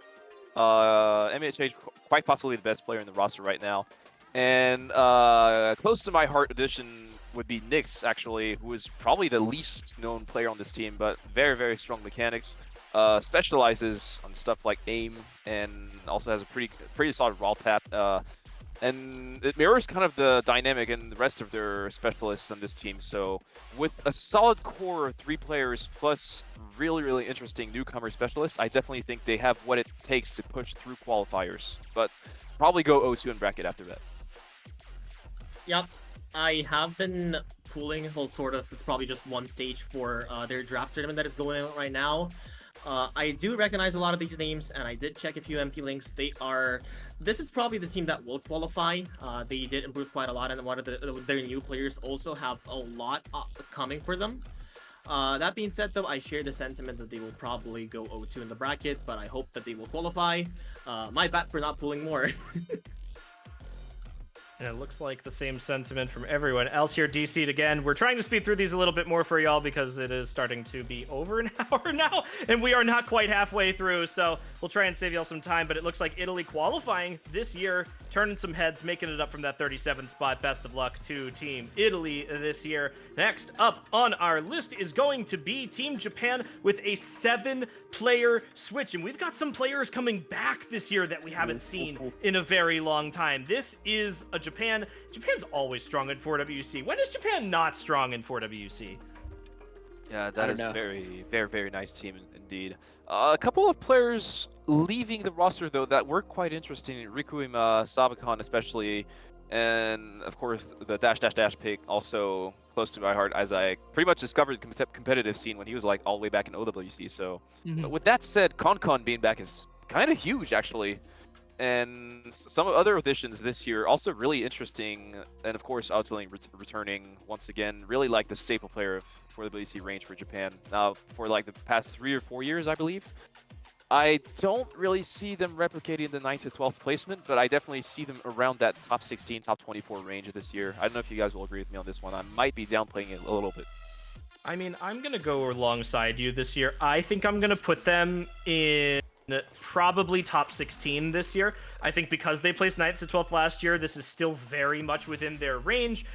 There are a couple switches here that while there are some great additions to the roster, again, Konkon, near and dear to my heart, a classic tournament player. Hifu as well, Subaban. I mean, we have some very good additions, but we are again losing a lot of those amazing players here. We're losing Hyphen, we're losing Sabakan, we're losing Rikuima. That's some pretty solid losses, so I'm thinking a maintain year for Japan. I'm in the same boat. I mean, I love Autoline and Konkon so much. They're both such good players, but ultimately you lose so much of your old core. I think it's going to be tough to go up from there, but I think maintaining their position with what they have is going to be very doable for them. Also, I have to be right back. So if nothing else on Team Japan, it looks like sentiment right now, C seed, fluctuating on the cusp of B seed between Hubba and I, putting them back up there. But Japan, definitely a qualifying team this year, definitely going to be moving through. For our next team up, we're going to be muting Lighten. No, I'm just kidding. We are going I'll be last, it's okay. We are going into Kazakhstan, who have switched out 5 players this year for some unbelievably good additions, and a team that DNQ'd in number 41 last year to, if I could start us off, 100% qualify this year. I would dare push them even into C seed this time around.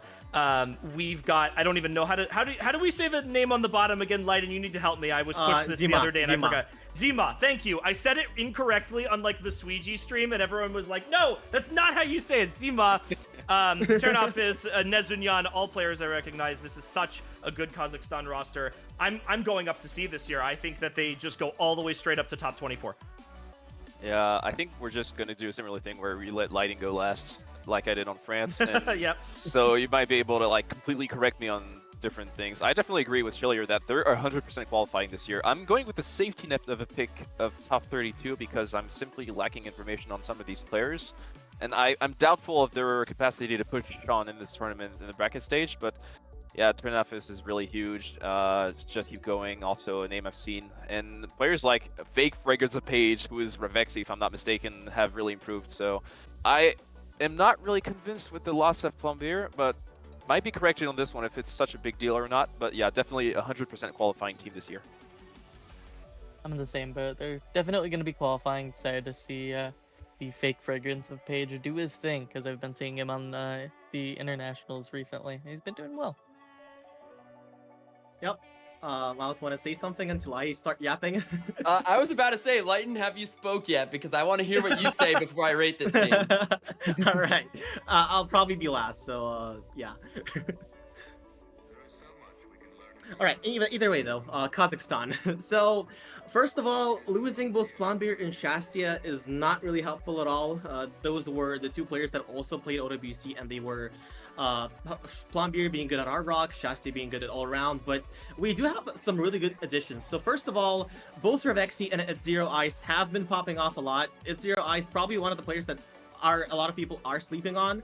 He is improving really fast. He played 5WC last year, and this time he's playing 4WC as well. And he played last year as well, if I recall correctly, right? So, good improvements from him. Turnoffice also massive improvement, won 2 badges last year.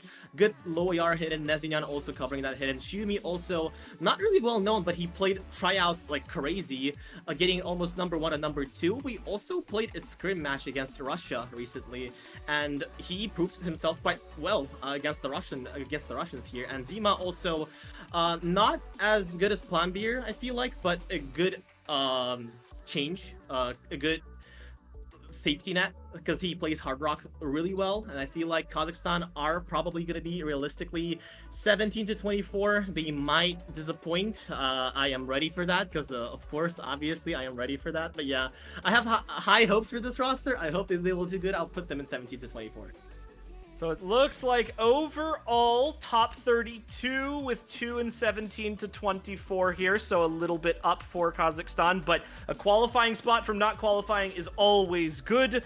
As we move on to our final team of our first half, it's going to be Kyrgyzstan up for a brand new team being added to the tournament. Once again, a country that has not played in 4-Digit World Cup before. Hey, shout Yeah, out to Heart. I'll probably start with them because I do know their players the best. They have a really solid three-man roster. In that case, it's Early Access, also known as CPXG, Det24LOL, and Madaraha. All of these three players have badges and are quite well known in the CIS community. The other ones I'm not too sure on, but that is a pretty good roster for their first ever participation in general. So that being said, though, I don't think they will qualify, but I will put them in probably like high 30s, somewhere around 40s. I'm happy to see them this year. I do recognize CPXG now that you mentioned that name. So if he's on that squad, that's pretty good. You have a player to kind of center the rest of your roster around. So for a first-time roster, having 8 players, by the way, on a first-time roster is very rare. Usually you see on first-time rosters, you'll only have like 5 to 6 or 7 players. But having a full roster, I think, pretty good look for Kyrgyzstan on their first showing in 4-Digit World Cup.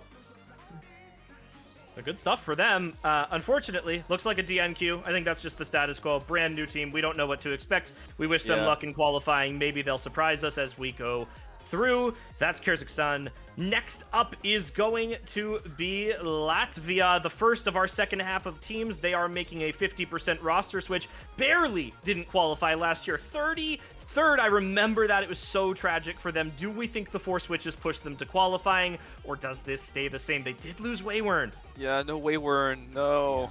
No No Waywern is so heartbreaking.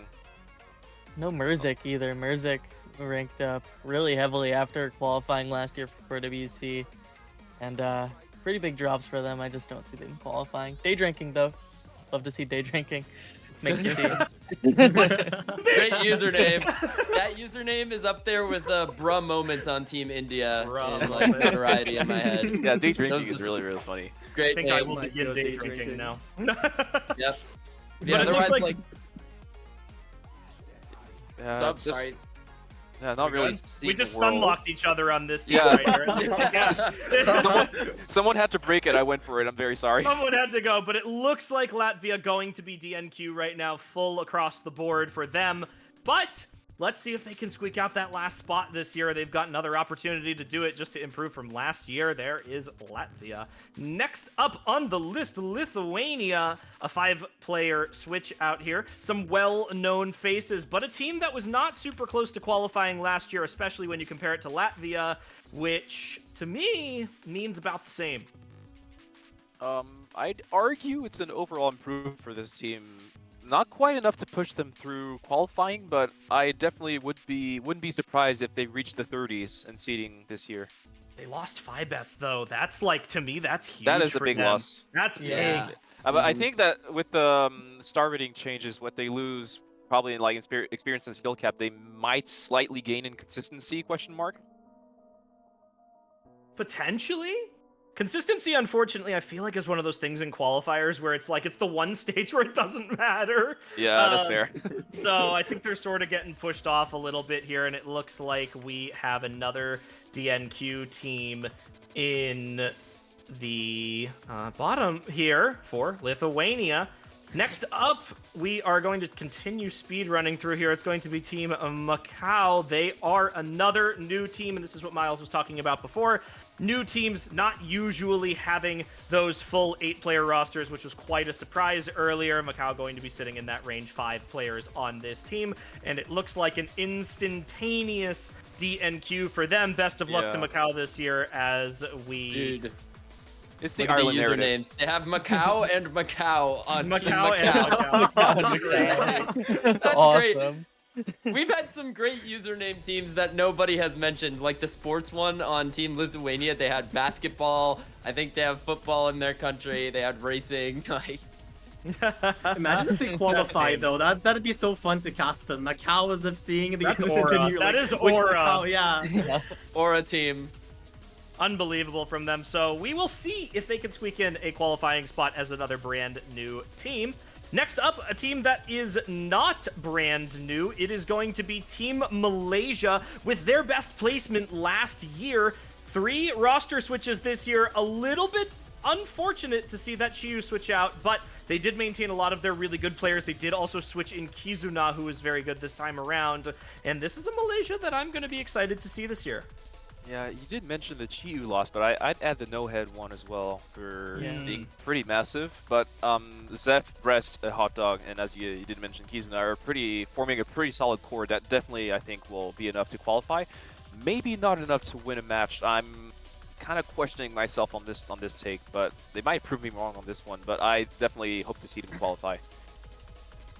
I'm in the same boat. Some good players here. Zeph being a very notable D ranker. I remember when he SS'd that map of Yodo Gibanashi and everyone lost their shit because he was Yeah. 5 digit. Here in 4 digit, I mean, we've seen some of these guys get experience in OWC, like Zeph, like I believe a Hot Dog was on that OWC squad. Don't you're gonna have to fact check me on that, but I'll do that real quick.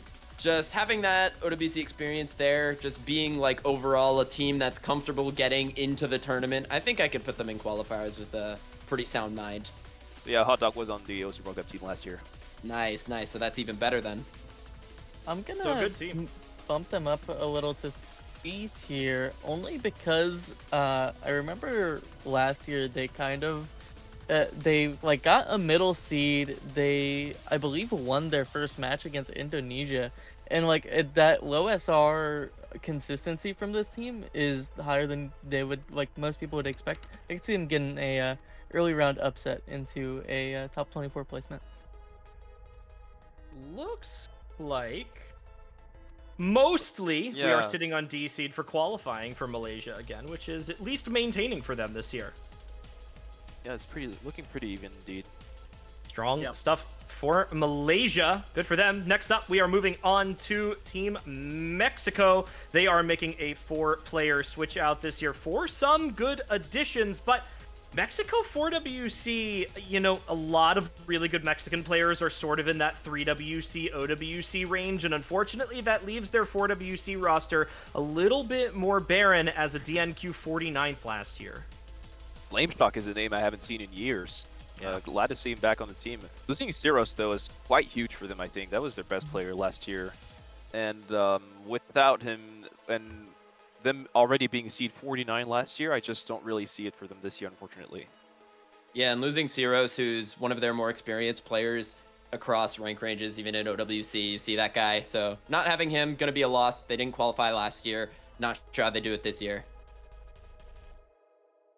Well, looks Yep. like Mexico DNQ once again. Unfortunately, maybe next time around or maybe even this year. You never know. Next up on the list, we are going to... This is the team we talk about every year, right? You want to know why we talk about them every year? Because the Netherlands won the first ever 4-digit World Cup. They continue coming back year after year, and they're still looking for that resurgence. They did lose a couple of old players this year. They gained a couple of old players back this year, but along with some new faces that I'm actually excited to see for the Netherlands this year. Who wants to go first for Netherlands? I A can. lot of older faces indeed. Yeah. Yep, if there's older faces, I'll take it, dude. I see a lot of names Go that for are it. very good on this roster. I mean, Wessel, Chillington 15, UC2, who was so good a few years ago, seen as one of the big prodigies in the game. Knight there as well, Dolter. There's just so many names who I recognize for being really great at tournaments on this squad, which is why I can say with confidence that they can get top 12. I can say that they could go as far as top 8, but we have to be really sparing with who we give those spots to. So I'm going to put them up at the top of B tier. I'm kind of hesitant to go that far for Netherlands this year. It's true you did say like definitely a lot of like well-renowned names. I'm just not really confident in the fact that some of those older players will bring back some of the consistency they showed back in the day. But still, like purely name-wise, a pretty strong-looking team. I definitely am looking towards like at the very like bare minimum top 24, and I'd range more towards top 16. I'm kind of like in that middle range for Netherlands. Yeah, I'm Yep, gonna put them in the same top here. 16. Draconia is such a massive get. I mean, they lose Aheo for it, which is a shame. But Draconia is a big member of this team. Dolter as well. Solid additions to the Netherlands team. It, like, dare I say, like gaining a free core member. Like really good stuff for them. 16 is safe. They have some maneuverability up and down. I don't think they go beyond 12, but solid for them. I think I'm going same as last year. I think they play 17th to 24th in 2024. They have... Honestly, no, you know what? No, I am going to go B seed this year. I think the additions are better than what they lost last year. As much as I love some of those old players that were on that roster, a lot of them weren't playing the game quite as often. They weren't as active as the current roster is, and I think that while we do still have some old guard on here, they are making improvements very slowly, and I think 17th to 24th last year does put them in a prime opportunity to potentially squeeze into top 16 this year. But I think a little bit of a gamble potentially on Netherlands in there for me this time around. But maybe not actually. It looks like B seed overall Yeah. for the Netherlands this year.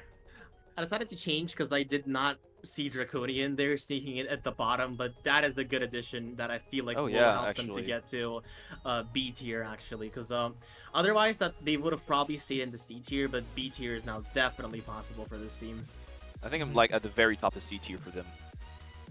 Yeah, top C, bottom B, and maybe we switch them around later, but they are currently B for now. Team Netherlands, not quite back to number 1 yet, but maybe one day they will be back up to where they wish to return to. B for Next- bracket dependent. Sorry. B for bracket dependent.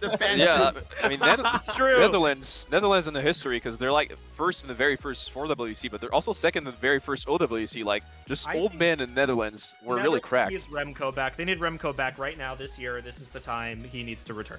This is Yeah, when they Chillier, need you him. can change So his flag, true. Chillier. You can do it right now, Mr. He GMC. he just needs to move back. He just needs to move back home. No, it's time for our next team up on the list. It is Team New Zealand. They have been making some improvements on their rosters over the years, especially in the higher rank ranges. But again, another one of those countries that I think their 4-digit roster just tends to fall a little bit shorter than their higher rank range rosters. I don't want to start Great for this username, one. team. I want to see where you guys put them. I mean, I'm I'm so what? gonna go DNQ for New Zealand Huh. this year. They were 46th last year. I do think that they have some improvements on the roster this year in terms of like Rumi, but other than that, unless there's been some serious uptick in performance from these players on New Zealand that I haven't seen over the past year, I'm not gonna bet too much on them right now. Yeah, I'm in a similar range for New Zealand. I think probably has potential for big improvements this year. Rumi is a big addition, but yeah, it's a tough spot to fill for top 32, and I'm gonna stick them in DNQ for now because there are simply too many teams that are, I think, slightly better and with more chances of qualifying. Yep. And remember, we still need to fill out 8 more teams in the bottom 26 after this. Actually, no, 7. 7 now teams in that bottom range. So plenty left to go down here. Oh yeah. And that's New Zealand out of the way. Now going back on to Team Norway. 3 switches out this year. Some very unfortunate switches, but they are gaining back a lot of old guard players. Marcus coming back Marcus into is the roster back. for Yeah, Norway Marcus this year. returning. Marcus is True. huge, actually. I personally have them at the very bottom of B tier. I don't know if you guys will agree with me on this one, but definitely looking like a strong team. Of course, Yoxpai, like stable player for 4WC, one of the strongest players in the tournament. Anthony W, Frodo, and as you did mention, Marcus returning. A pretty solid overall roster for when it comes to reading hidden gimmicky stuff. Definitely will have some pretty good like spelled out strengths compared to other teams. But losing Hunter is a bit of a hit though. 100%. Yeah. Losing Hunter does hurt a lot, but I feel like other players such as Anthony and Yoxpai, also with Horimiya, they've been improving steadily over the course of this year, and I feel like they will probably one up their performance from last time, most likely getting into top 16 this time around, maybe a little lower, but I'm feeling very optimistic about this roster, so probably top 16, maybe even 9 to 12, but not likely. Yeah, I mean, if you have Yoxpai on a 4-digit team, like that's just one of the names that I'll always just like dart towards because, you know, I've been on teams with that guy for so long. He probably has carried me to 2 or 3 badges on his own, so I can't doubt the guy ever. And there's just a lot of good depth, as you mentioned. Antony, Frodo, also pretty good. Reed Horimiya as well. And Marcus coming back. I think this team really has an identity in picking like the gimmickier types of maps, low AR, maybe not a speed team, especially losing Hunter, but I think very good outside of the DT pool. Yeah, I'm feeling similarly. Although, if anything, I think like top 16 is ceiling. I don't see them really going beyond that just due to some waning activity from some of the still standing members of this Norway team. I'm going to put Norway up in B seed. The only reason I've been sort of fluctuating between B and C is because I'm looking at the teams that we have in B right now, and then I'm looking at like Netherlands, Norway that we just sort of stuck up here, and I'm trying to decipher which of those teams I'm moving down to C and which one that I would keep in B, and I'm almost thinking that I would rather keep Norway in B than like Netherlands if it came to it, which is why I'm sticking them here for now, and I may change my prediction a little bit later just because I think this Norway team is so strong on paper, especially with these additions. Again, Marcus, Mr. Wang, those are 2 very good swaps. Yeah, looking at your B tier, I think I see Norway being stronger than a couple of those, like Netherlands, but also Belgium probably. I think Norway is a more solid team than Belgium. Yeah, so I'm getting thrown here, but it looks like overall we have them in B seed, so they are going to be going there on the overall prediction. That is 6 of our 8 teams up there now as we look to finalize our last 2. It is time now for our next team as Norway gets set in. We are going to be moving on to Panama. This is a team that has actually switched out their last player for not having an 8th this time around, but they have added FRX onto the roster this time around, along with a very good standing roster. AR9, Baki, Leonard H, Sirni, all very good players for Panama this year. SS, easy.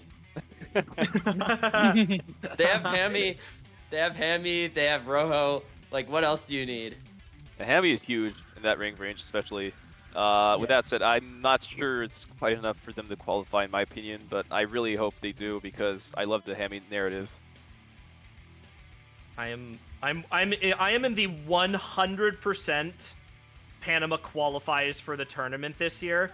I'm very 50-50 on C or D. I think the reason I'm putting them in D this year is because they lose versatility without having an 8th player. I think them missing that 8th is what is going to push them back down into that 32 to 25 spot where they were last year, over moving up into C. Yeah. I agree. That makes sense. the players improved, but not having the versatility is gonna hurt them. 7 players is already nice, but you know, maybe if they had 8, they probably could have had the guts to get all the way up to C. Rojo, obviously, Leonard, a lot of good players. I wish them luck, and hopefully they will prove us wrong and win a match. So best of luck to Panama. They are in a qualifying spot right now. It looks like Panama maintaining from last year in that D-seed qualifying spot as we move on to our next team, which is Team Peru. Another large roster switch this year. And to be extremely blunt about it, a little bit of an unfortunate one too. They're losing Judani, they're losing Prod, they're losing Katrick, they're losing Missio. That is some serious changes. Yeah, Now, maybe I just don't know about these new players, but I definitely agree with you on this one. I think most of these changes are looking on paper like downgrades, but I will say maybe I'm just not informed enough on some of these new players either. But it's looking like a DNQ for me, unfortunately. The Great Peru incident is showing its wear, and unfortunately, I just don't see them qualifying again. Yeah, I mean, when something like that happens, I feel like it's a miracle that you have 8 players to play after something like that happens.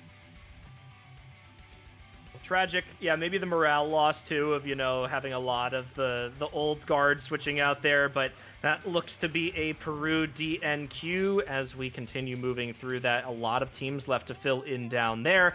Next up on our list, a team that I can pretty confidently say will not end up in DNQ. It is Team Philippines. They have a 7 roster player switch this year for a couple of losses, but I am liking some of the switches this time around. I like seeing Zydorn back in here.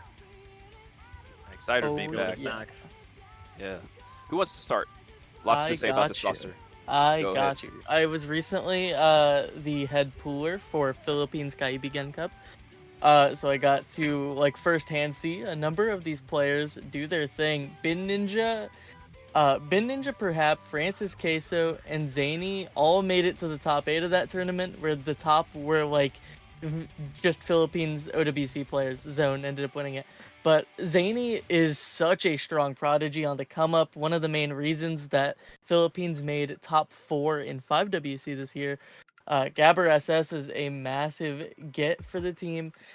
Perhaps very strong DT mechanics there. Francis Queso going to be that all-rounder. Although the losses do hurt a little bit, and of course you lose Ikarusi and Impouster, who are the higher up in the international team for 3WC.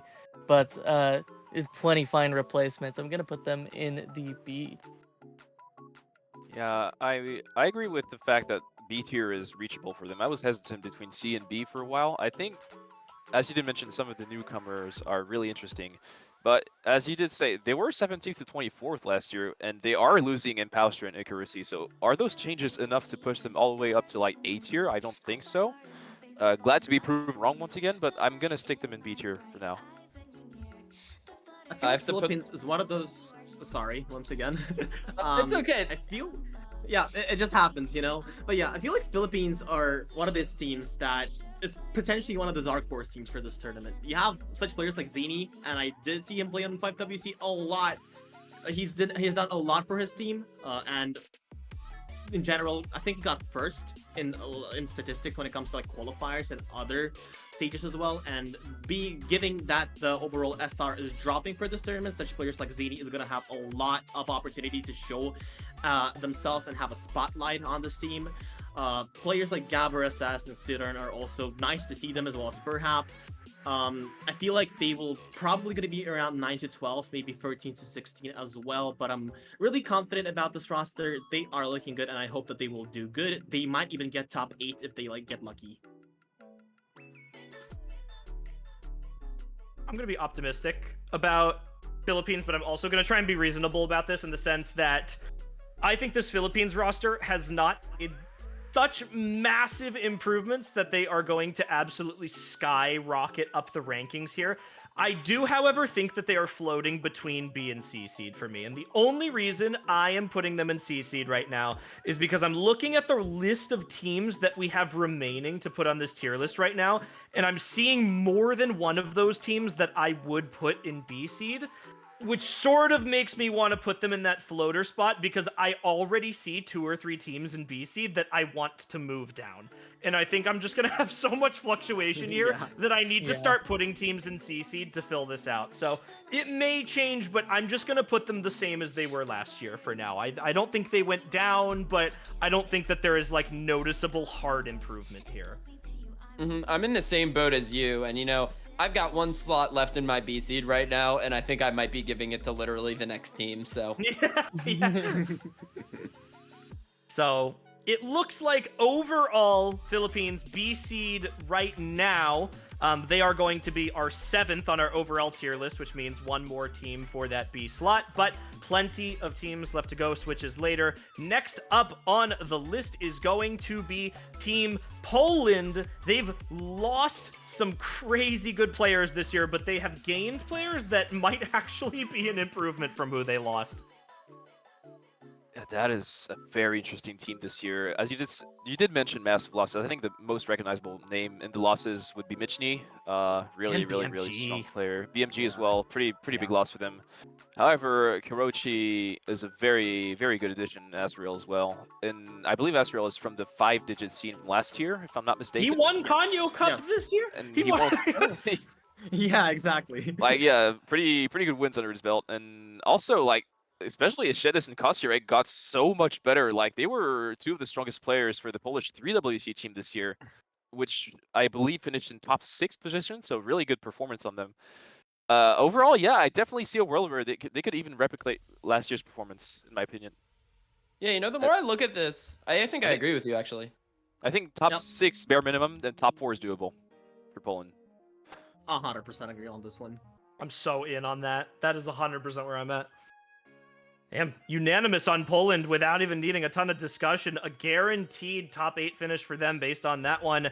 And a confident switch in rosters here. As sad as I am to see Michny go, the new age must arrive sometime, and my Hard Rock goat must step down.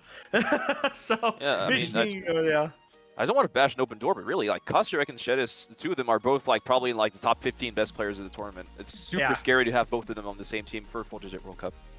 So, amazing stuff from them for Poland. They continue to turn heads just every single year. I think they are so good. I almost feel bad putting them only in top 8, but, like, technically AC does go all the way from 4th to 8th. So, anywhere in that range is totally fine, I feel like. But that's Poland Yeah. for this year. Well done to them. Great roster switches. Next up on our list, we are moving to Portugal. This is a 6-player switch in for this roster. Couple names that we noticed that they're losing just too good. Another old guard player for Portugal that they're switching out, but some additions that may also be recognizable. Who wants to start with Portugal? Wants What to are go we with thinking? Portugal. What are we thinking? I'm thinking the same as last year as of right now. I don't think the roster went down at all. I recognize the players that they added. I think they are a decently strong team through qualifiers, but there's just so many good teams this year that it's hard for me to put them winning a match. I'm not sure I even have them qualifying. They're in that very tough range to call between like top 32 and the first 6 teams to not qualify. I'm gonna be putting them in DQ so far, but might change when we rework our guesses at the end of the stream. So don't take this as a definitive answer on my end. It's gonna be very close. Yeah. Portugal in general, throughout all the rank ranges, is somewhere around this area when it comes to like almost qualifying and barely qualifying. So it's pretty hard to rate Portugal in that regard. I want to believe in them, so I will probably just go with my heart and put them in qualifying this time around. I think it's pretty tough for them because they're losing Rafa Matt, who is one of their best players, who's been an OWC level player for them.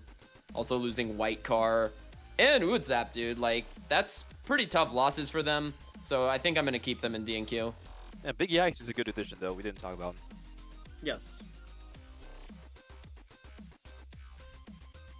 So we're looking at a DNQ overall for Portugal, but a very contested one at that. We've got 2 up and qualify from last year, 3 down and not qualify, as we slowly fill up the remainder of those spots. Plenty left to go. Portugal DNQ as of now. See if they can change our minds through the tournament this year. Next up on the list, Team Romania. 3 switches out this time around. Some additions to the roster that I like to see. And a team that placed 17th to 24th last year. Yeah, man, such a lovely sight to see Afterwind being back. Like, he's one of the OGs from like the golden age of like the first really big Romanian teams in OWC, like back in 2019. Also, like most of their core is looking really solid. Kehes, Sylvian, Origin, Alex Bilea. I think with those few roster changes, they have what it takes to push it up a notch and not be 17th to 24th, but top 16 this year. I'm going to move them up. I'm going to move them up this year. I'm going to put them in C this time around just because, again, I'm seeing a team still that I want to put up in B seed, but I may switch it up one more later. I definitely think they sort of stay top end 24 seeds. I know Afterwind very good. I know Antonio a very good addition to the team. They do lose Christie, which is a little bit of a loss there, but some improvements overall. So I'm in the same placement Romania club right now. Yeah, the Romanian roster did improve in my opinion, but I feel like it's also something that happened to a lot of rosters. I don't think that this improvement will help them that much to get into. Well, they can obviously make it to top 16, but I still have a few other teams as well to put in top 16 range too. Therefore, I will probably keep them in 17 to 24. And a slightly over 50% for Romania being in B seed right now, which means that is our final B seed on the overall right now, which means that any other 50-50s we have in that range will be going to C seed, and then we can make switches later on, or we can just keep them and shift them down. But regardless, that's our final official B seed for Romania this time around, an improvement from last year.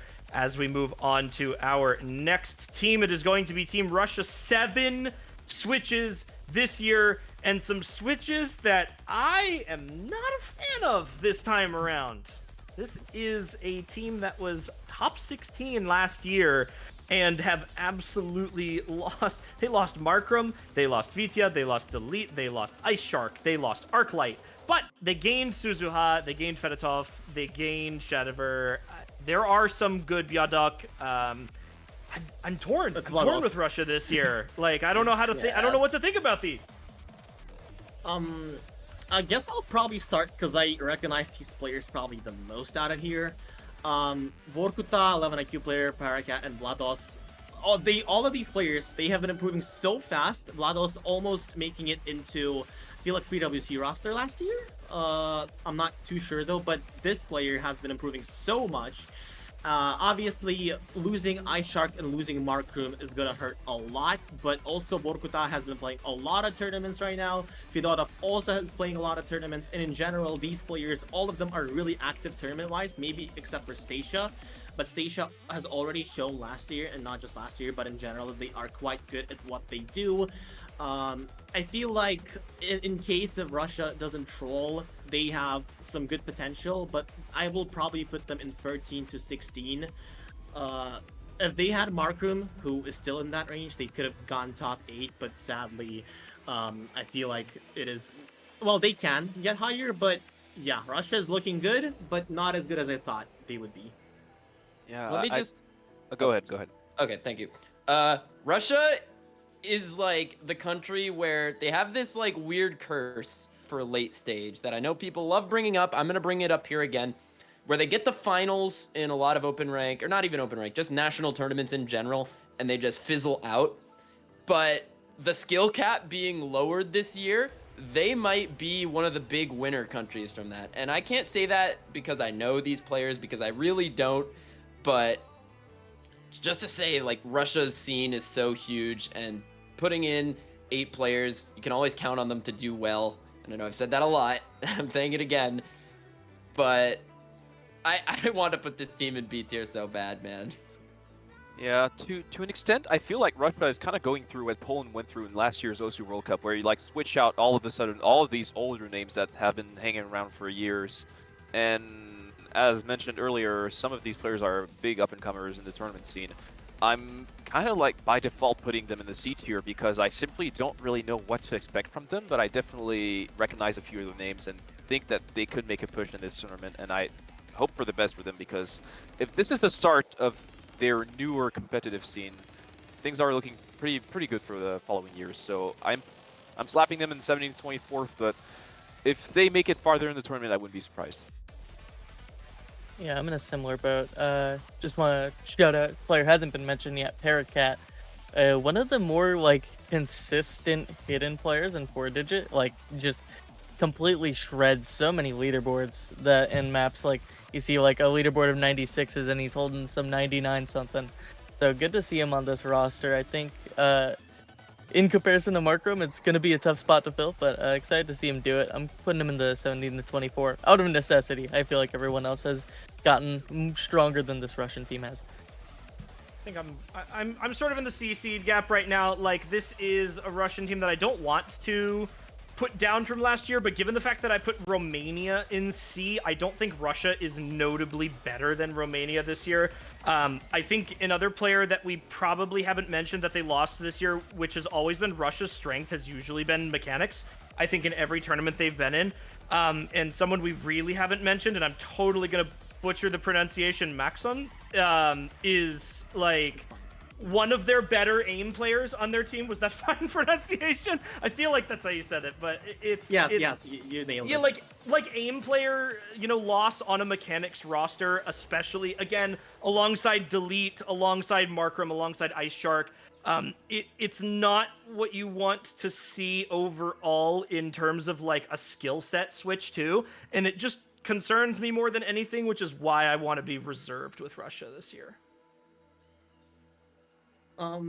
I do disagree with the comparison to Romania. I feel like Russia as a team is probably a tier higher than Romania, but I can see where you're coming from.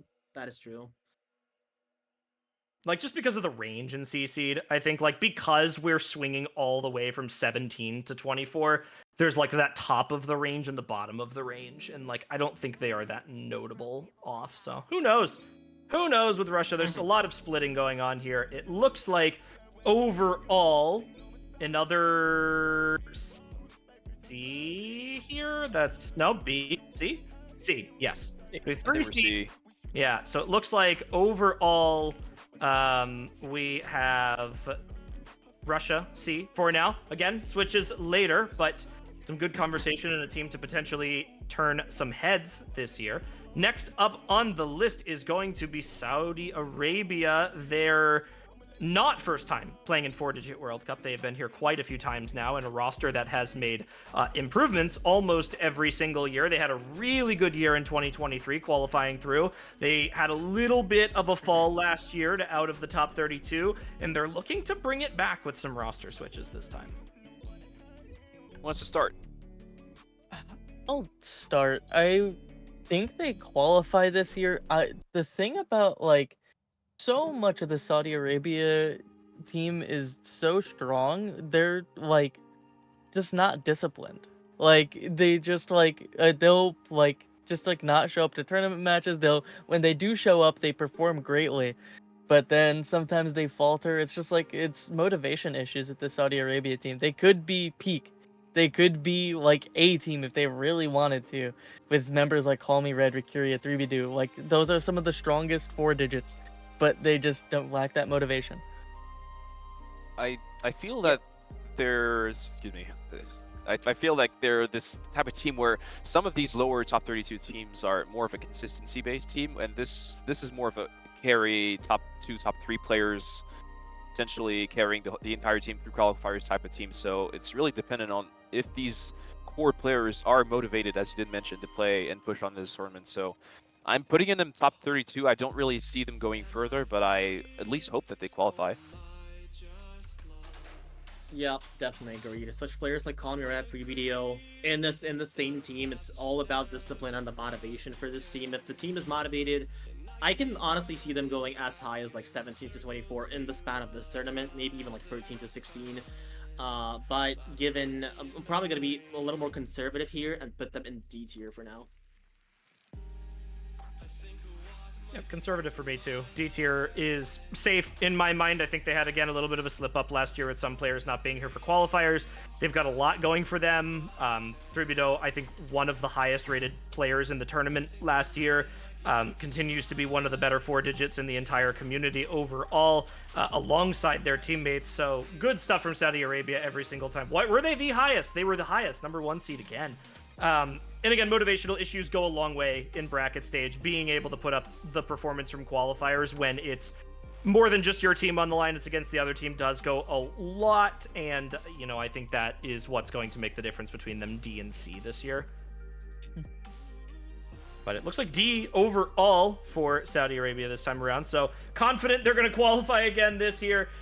We are going to now move on to our next team up. It is going to be Team Singapore with some pretty major switches this time around, but a traditionally amazing team in 4-digit World Cup. Peak number 2 in 2022 and a 9th to 12th last year. Moose Pie. Moose Pie, my goat. Moose He's Pie. back. He's back, The baby. moose is loose, baby. Let's go! The fucking moose is loose. Nah, but I see so many players on this Singapore team are just such stalwarts, have been playing tournaments for so long. Looking at players like GS Blank and Don Wayne, Q-Stronaut, Moose Pie as well. Wick has been playing a lot recently. It's like Singapore is a very reliable country to qualify for this tournament at the very least. And we saw them get top 2 at their peak in 2022. But if you look at this team, they are losing so much power. No Amelia, no Seal, no Tebby, no Megamic. Those 4 players themselves could probably qualify for this tournament just by themselves. So that's a really big loss for them. I would argue that those losses are like big name losses, but when you look at the performances from last year, Amelia and Megamic were not really performing at the level that they, you know, got us to expect from them throughout their past performances, including that 2nd place in 2022. I'd argue that their biggest loss from last year's performances only is Tebby. With that said, we didn't mention one other addition, which is Hollow Knees, which is enormous for them, I believe, this year. So I don't think that they can quite get up there in the 9th to 12th range, but top 16 definitely. Still a very strong looking team.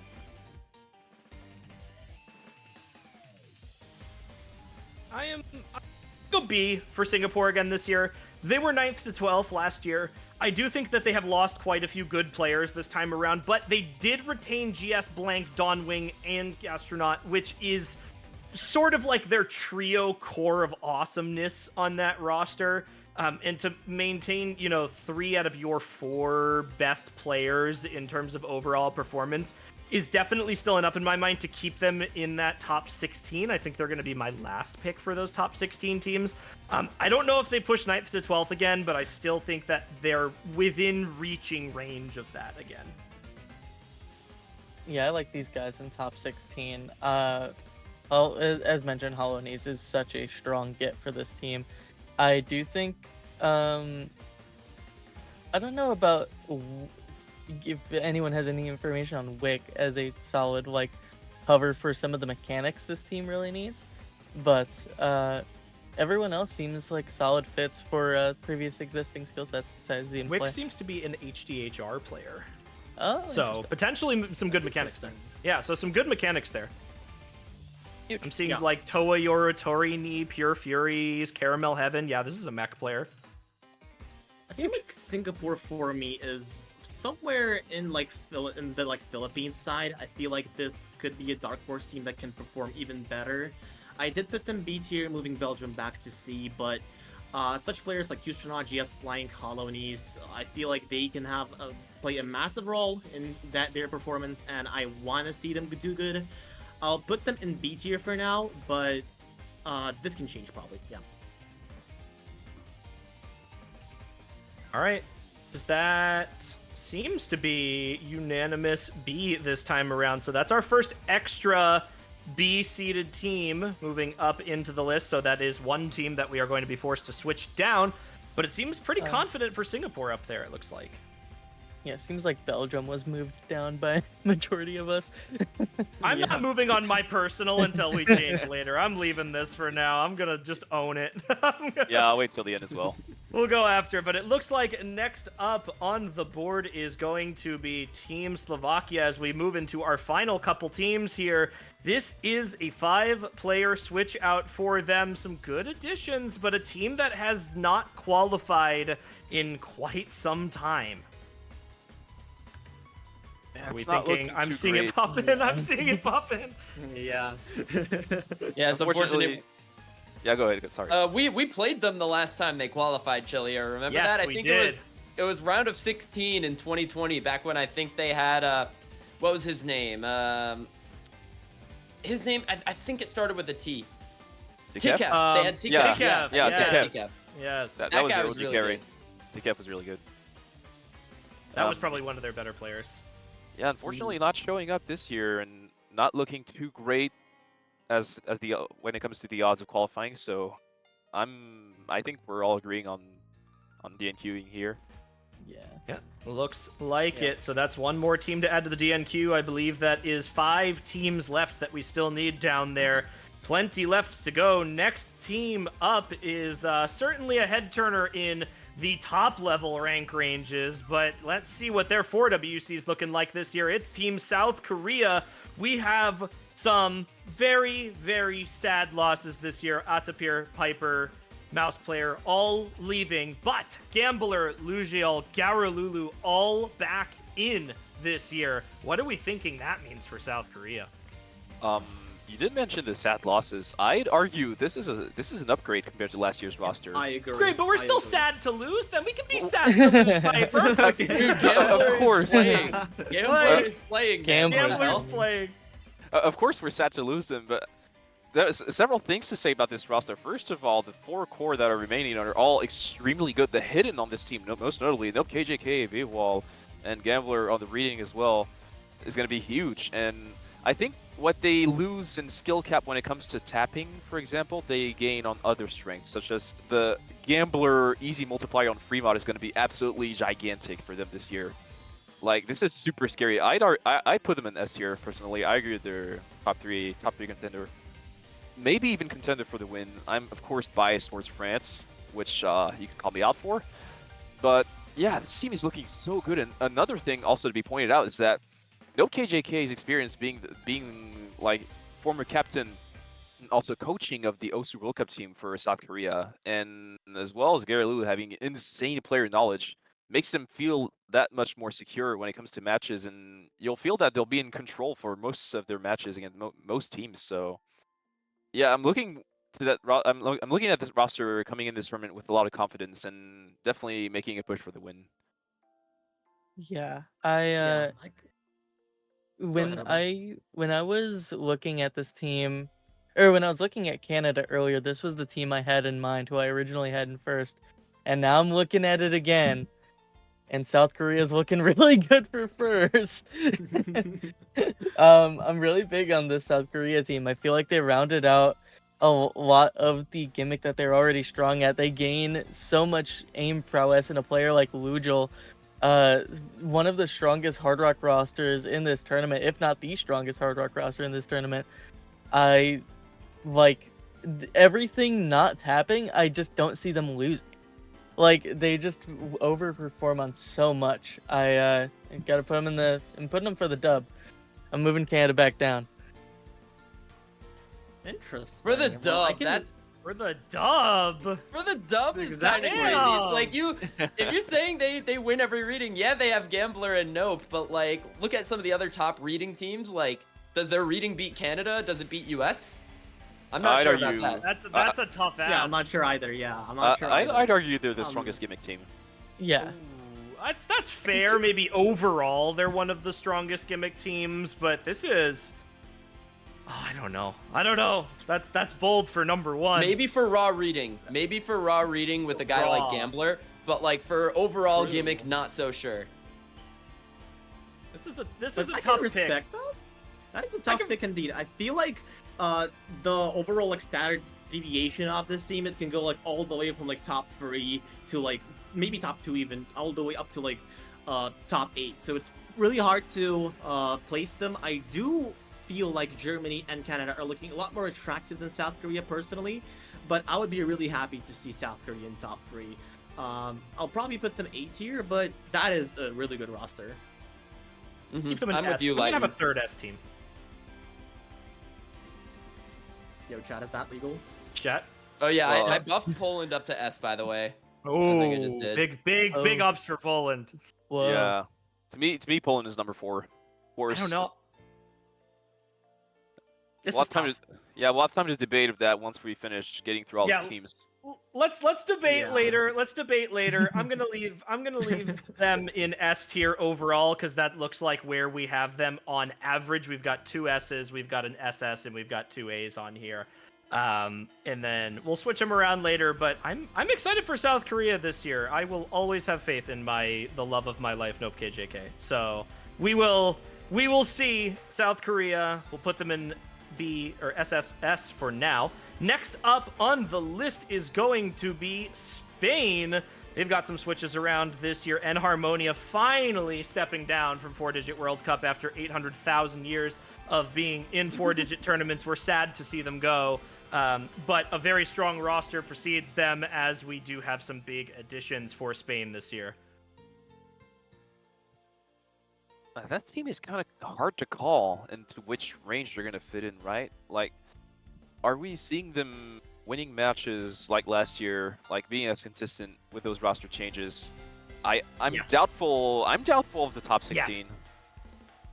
Do you Never see doubt. it? Yeah. Never doubt. I never doubt it. Baby Scylla, Paladex are 2 very good additions to the team this year. And That's Harmonia was very good. Radiowind is a little bit of a rough loss on there, but I mean, Escrew has been just getting so much better lately. I don't think I could actually even say enough about what Escrew has been doing lately. But this is, this is one of those teams again where like you lose a lot of the super top level players because Spain is just very like 3WC oriented with their top of the line players, but they have so much good talent down here in the 4-digit range, and I would never say that they would go down. I have him winning a match. I have him winning a match for sure. That's all I Yeah, know. same. They definitely win a match, yes, especially with Escapillo, Baby Skilla, Amegoe. That team is looking good. I'm currently trying to choose whether they are in top 16 or top 24. Personally, I'll probably go top 24 as I feel like there are better teams to be in the B tier, especially with the few teams coming up. But for now, yeah, C tier, I feel like it's something that I'm happy with. I just have him qualifying. I think Enharmonia is a big enough loss that, I don't know. I haven't seen much gains from the roster that is still standing on Spain that hasn't been changed to be fully motivated in comparison to other teams. So I have him qualifying. I don't think they win one though. I think winning one is fair. Reaching that top 16 is like, I'm really hesitant. I think that they're bare minimum top 24 and like not the last team in top 24. So it looks like C seed overall, 3 C seeds, a B seed, and a D seed does put Spain in C range right now. That is going to be a bit of a downturn from last year for them as 13 to 16th, but we'll see if maybe a good bracket, maybe a good qualifying spot will push them up in the rankings there. Next up on our list, a team that I could glaze for a couple of years straight, but I'm going to let everyone else talk for a little bit first. It is Team Sweden. They've made switches out this year. I'm sad to see some of these players go, but oh my god, Blue is back. Blue is back. Yeah, he's not the only one. Blue Lightning Fox as Not the well. only one, And yeah. that 5-player core remaining, Saika, Scylla, Melwin, Grippe, Couch, they were the ones to eliminate us from the tournament last year on Tiebreaker, so I definitely have their skill sets still very much imprinted in my brain. So, yeah, kind of traumatized by Sweden last year, especially we got Scylla on the Tiebreaker, but very strong looking team. I'm putting them in A tier immediately, and that's like top 8 bare minimum. Very, very good looking team. Old guard, man. Such an old guard team. Like, look at this. Couch, Saika, those guys have been, like, playing in this range for as long as I can remember. And Scylla being back is so huge. Melwem has been continuously improving. You bring back Lightning Fox, as you said. This team is very good. And I am a big, I'm very bad for underrating Sweden on every single prediction stream I've ever been on. And I might be doing it again, putting them in B. But I actually do have a spot in A. Maybe I'll go put them in A. Yeah, we can do that. Let's not make the same mistake again. I feel like putting them below 8 is criminal.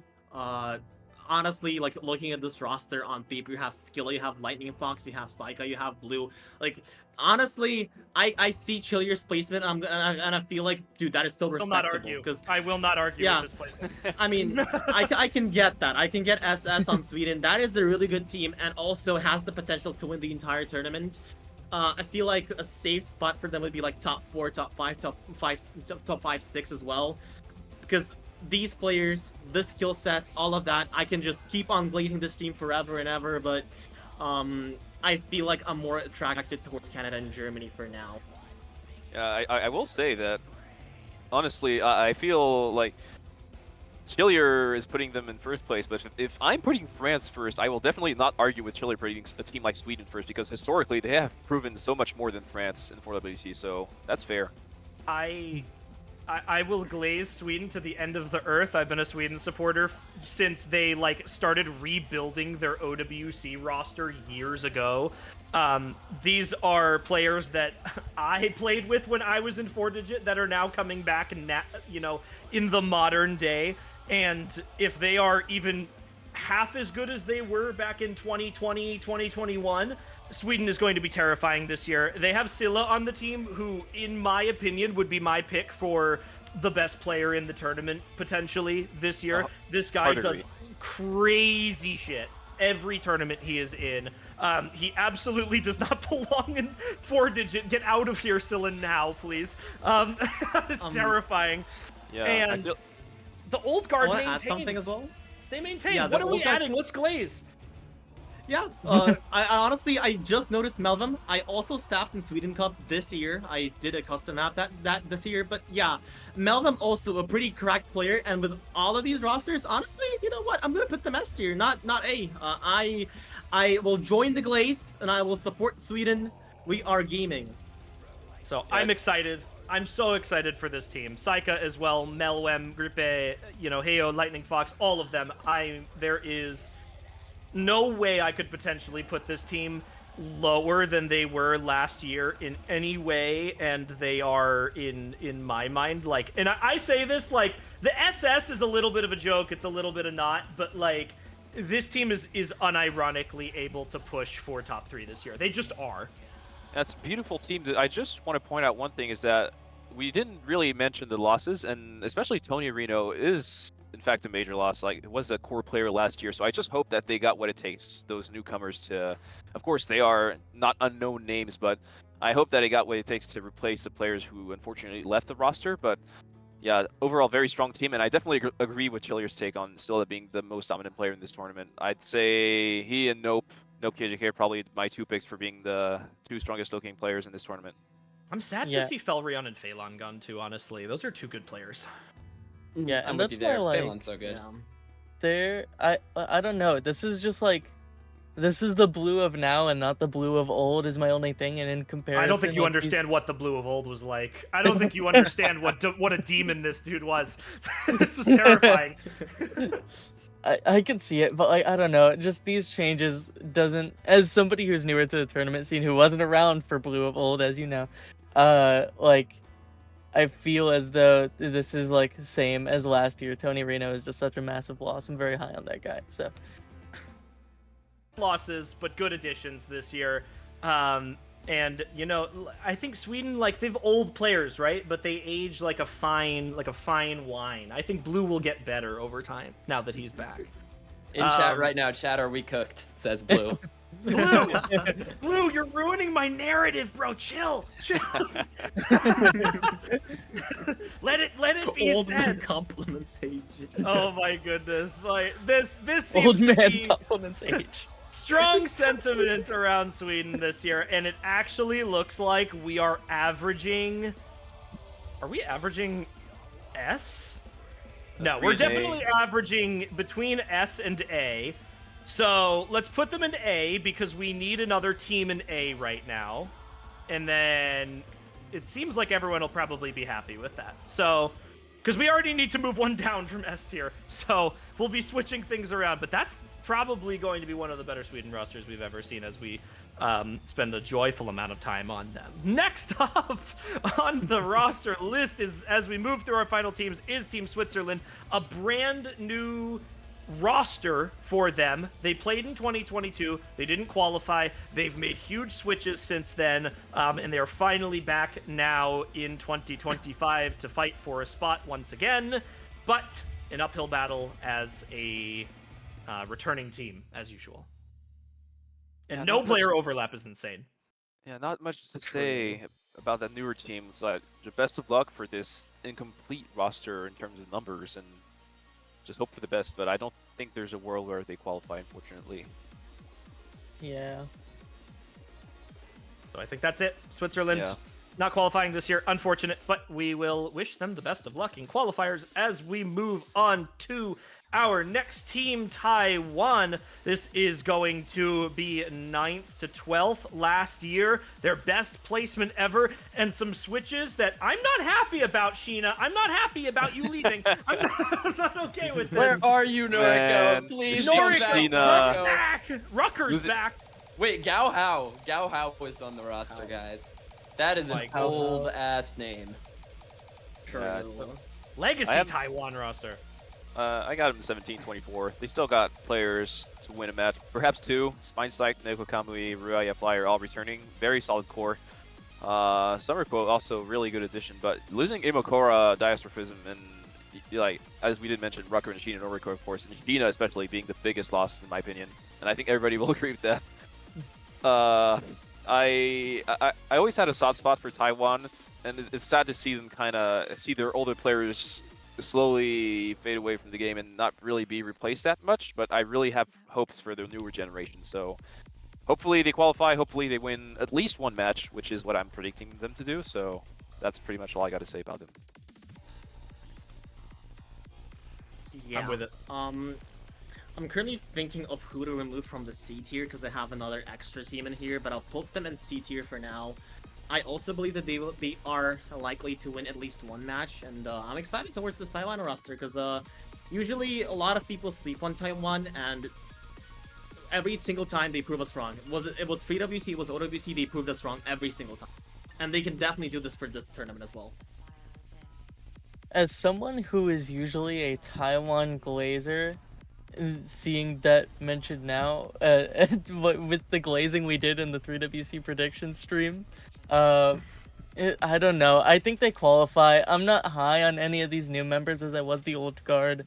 That we're in this like weird, awkward stage of Taiwan where it just doesn't excite me. There's not too much here. Well, leave them in D. I think they're still good enough to qualify, but I don't see them winning a match. Spines Night Fan Club. Spines Knight blasted us out of the sky in 2020, and he still would do it today. So I'm always a Spines Knight fan, but unfortunately, 4WC is not the tournament where you can do that solo. So especially with the skill set overlap there, I'm a Taiwan CC this time around. I think they drop a little bit. I think they just lost too much overall strength to maintain. And I'm very much looking forward to seeing if they can maintain a little bit of something this year, but they're definitely sitting a little bit lower in my mind. Everybody loves Yeah. Taiwan. Also, I'd like to mention a couple other players. I know I just mentioned Noriko, also losing Diastrophism and Imakora. Yeah. Both extremely strong players to be losing, and can't not mention like the eternal legend that is Rucker. Like, I don't know how much he did last year, but I feel like it'd have to be a mental buff just having like one of the old goats on your roster. He played Yeah. quite a few maps. He was still there. Still in, but that looks like a Taiwan C for now, as they fill in our second to last spot in the C seeds as we now move down one more team to Thailand, another strong team traditionally, who have added an 8th player this year and making a fairly strong team a little bit stronger in my mind. I think they pretty much replicate the placement from last year. Maybe a bit of a stronger team, as you did mention, adding an 8th player, still having Chess, Soft Bunny. Still a pretty solid core to make it through qualifiers, but definitely seems like that era of 2023 is far behind now, because all of those carry players have either stopped playing or ranked up, which is very unfortunate. Rightfully so, though. They deserved to rank up. They were too Oh my good. God. Les Berry in 2023, you just had to be there for it. That guy was Seriously. putting the team on his back like I've seen no one else before. But even like historically in that range, they had other stronger players like Phantasma, Salvatore, who are no longer playing. So yeah, I hopefully qualifying, hopefully even taking a match. I'm sticking them in D tier so far. Yeah, most likely D tier as well. Same place. Yep. Final words on Thailand. We seem pretty confident that they're going to at least maintain from last year, and that does give us yet another qualifying spot that we do need to fill up. Looks good. That means we are down to our final 5 teams. We have yet to have an SS. We do have an extra B, an extra S. We need another A tier. We need another C and D tier. And that still leaves a couple of teams moving to F. So some switches are definitely going to happen here as we move through our last few teams. With the first of these last 5 being Team Turkey, there is going to be a notable roster switch here with Eggman falling off of the roster this time around, but maintaining a lot of their really strong players here.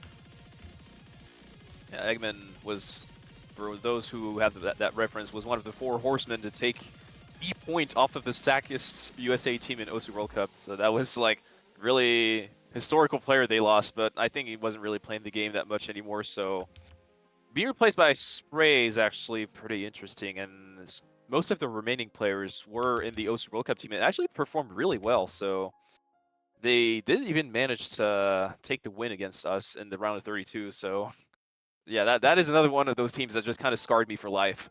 I definitely see I definitely see them qualifying at the very least. Great players on this team.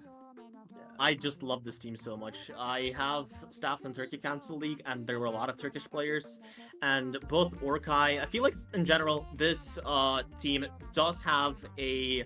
First of all, every single player has improved significantly. They also did get Spray, who is probably a stronger member for this roster now, and I feel like with that, they can definitely get a win, maybe even get higher. And I feel like this is one of the teams that can surprise us. I want to put them B, which I might, but that is just the roster that I really like, because these players performed so well in OWC, and also considering the fact that the SR is now over for this tournament, I feel like that's gonna play in favor of Turkey, so they can definitely surprise us with some upsets.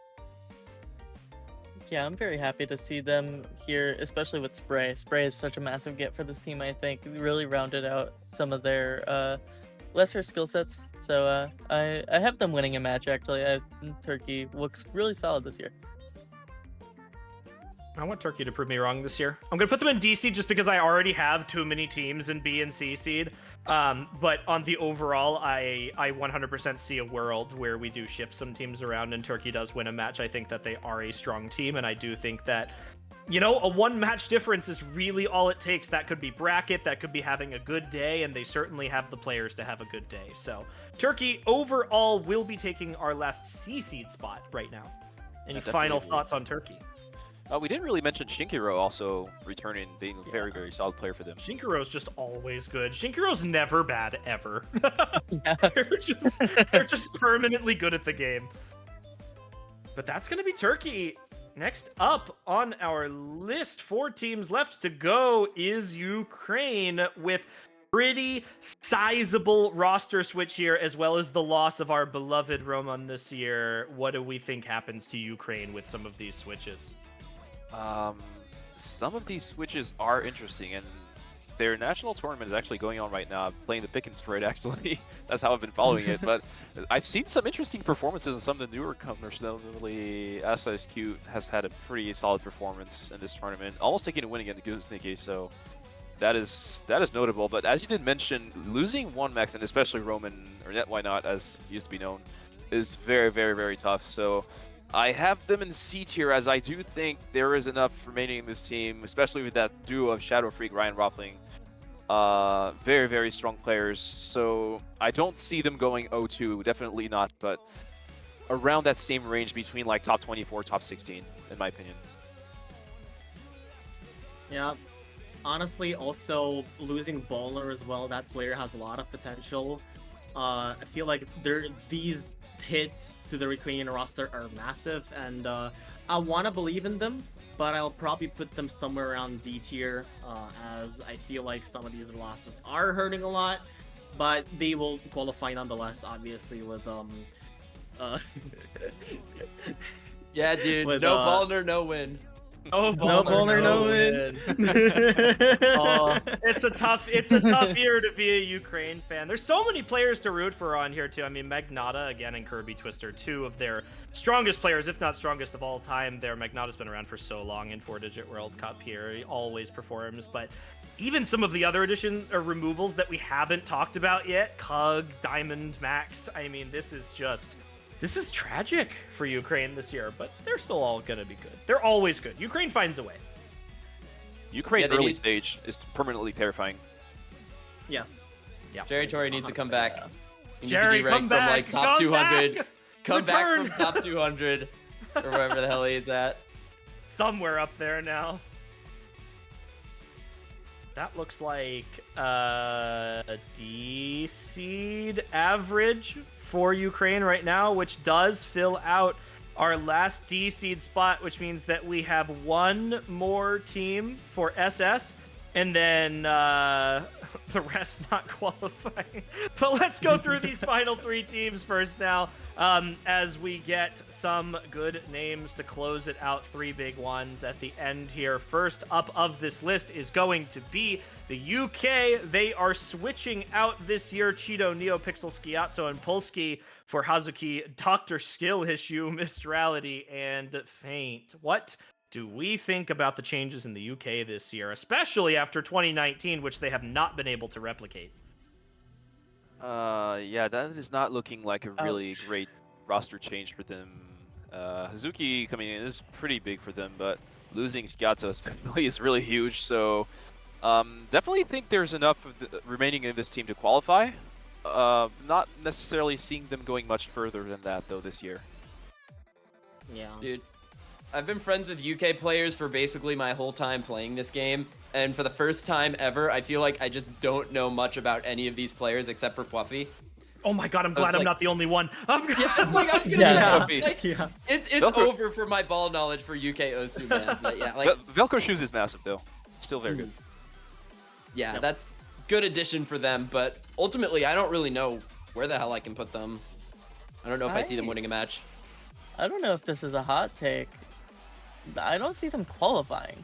That's These fair. losses are Oh. so massive. Ooh, that's Such big. massive losses. I don't see UK qualifying this year. With the members that are remaining on the team, like, their consistency is waning in tournaments that I've seen them in. Like, I don't know. This doesn't inspire confidence in me as a UK 3WC Glazer. I picked them to win that one, but they Yeah, I just had don't them top seem three. qualifying here. I'm with you, man. I have so many extra teams already in B, C, and D that I inevitably already have to move people down. Same with our overall tier list. We already need to move people down. And I guess the question we're going to have to come on to is what teams are worse than this UK roster that we would move down before them, or do we just tank it now? And I feel like on my personal list, I have to give them D just because the UK always finds a way to qualify, but it's going to make the decision a little harder later. Yeah. I don't know. I cannot put them in D and Q. That feels so wrong, but I can Yeah. get that. I can't put UK in DNQ. The UK never DNQs ever. There's like I can't think of a single time when they haven't. I mean, sometimes teams need to go through 1 year of DNQing to come back stronger. Like, look what Italy went through in OWC a couple of years ago, where they lost all of their players, DNQ'd for 1 year, and then came back with another super strong team. Maybe that's that kind of year for UK. Potential. So I'm gonna give them D personally, and it looks like overall sentiment's going to be D as well. So absolutely qualifying for the UK overall here, but some questionable antics on whether or not they are able to win a match this year. So good stuff from the UK as usual. They're here, they're ready to play. How will they show up? We have yet to see. Next up, the first of our final two teams going to be the United States, our winner from last year. Previous winners back in 2019, second place in 2020, I believe 2023 first as well. So like multiple 4WC champions / top 3 team. They've made crazy roster switches this year. Some because of players ranking up, some from them not playing, but they've got switches. They've got a team ready to go again this year. What are we thinking of the United States this time? I'm sure Miles has a lot to say. Yeah, I do. So I should go last. Yeah, that's true. That's fair. All right, so I'm glad I'm glad Huba is following me on this one. So just to be clear, the 8 tier is like ranging from top 4 to top 8. So before you start yelling at me, let me explain. Let me explain. So of course, as you did mention, double champions, like 2 years reigning now. Still a very strong looking team. Basically, the two factors for me that make me say that this team is lost a bit of the powerhouse of a roster is that, one, the scaling is not going to go as high, which really is like when they hit high skill cap pools that you really saw the biggest difference between them and the rest. Like last year and the year before that, they beat Canada in grand finals, and if you compare both of these teams throughout the entire tournament, it was pretty close performance-wise, like consistency-wise, but really that skill cap was the biggest difference maker for them.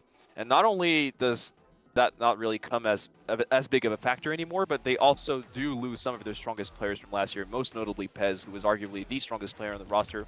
Twilight as well as a big loss. I mean, all 5 of them are really like amazing players, and not to say the replacements are bad, not at all. Like, this team is still so freaking good, but I think that I'm placing them there not because I think they're that much worse, but because other teams have gotten so much better.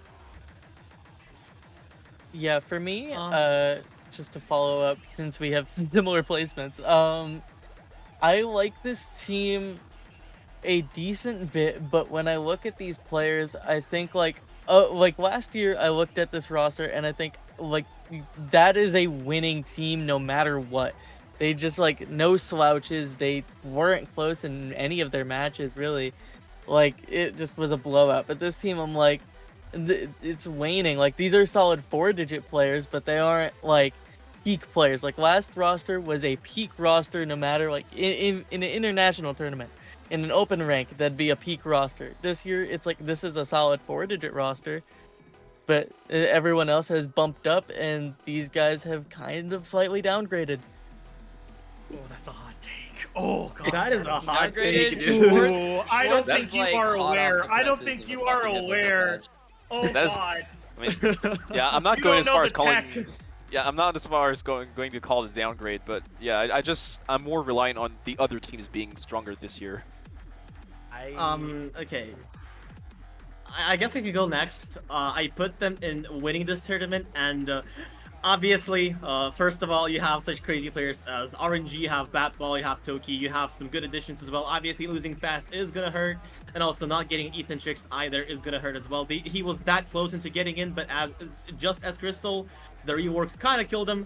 If Ethan Tricks was here, this would have been a no-brainer as S tier, but even with that, I feel like the United States is a solid roster, good mechanics, good reading, good everything.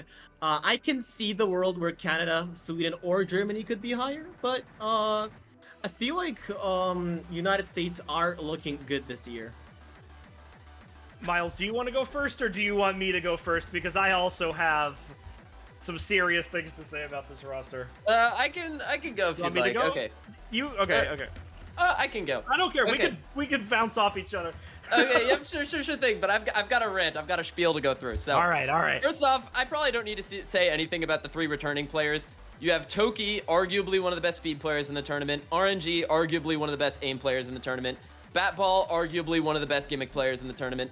And now we're reloading. We've cocked our guns. We've released the shells, and we are putting in more. We've got Toybot returning from 2022. Arguably one of the best players on that roster, gonna be the Gaby replacement here to be that hidden specialist. We've got Schwartz, hot off the presses from a Hippo Cup win. Extremely strong player, finally making it into the team. We've got Indiana and Uzumaki bolstering the mechanics on this team. We've got Eddie, who's actually matching Rectigon in like ADS. I don't know crazy, I don't know if anyone's noticed that.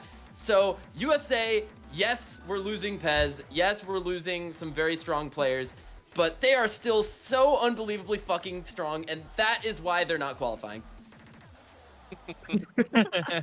Fair take. Yeah, honestly, I mean, it's hard to like make a case to not justify calling top one the team that won the past 2 years and is still looking very strong. It's just, other teams are looking very good, but I'm definitely not closing the door to the possibility of seeing USA once again taking it all because they are looking so freaking good, like you said. So definitely no disrespect to this roster at all. But yeah, you can't. Honestly, like they told me to say, and that's why they're not qualifying. But truth be told, I think they're gonna win again, of course, because I've been the guy, I've been there. I see the work those guys are putting in. They have the culture, they have it in themselves. They go into this expecting to perform well. They're confident. They know they're gonna be very good, and they've just got that dog in them. That's all I can say. So, the rest of y'all, come and get it.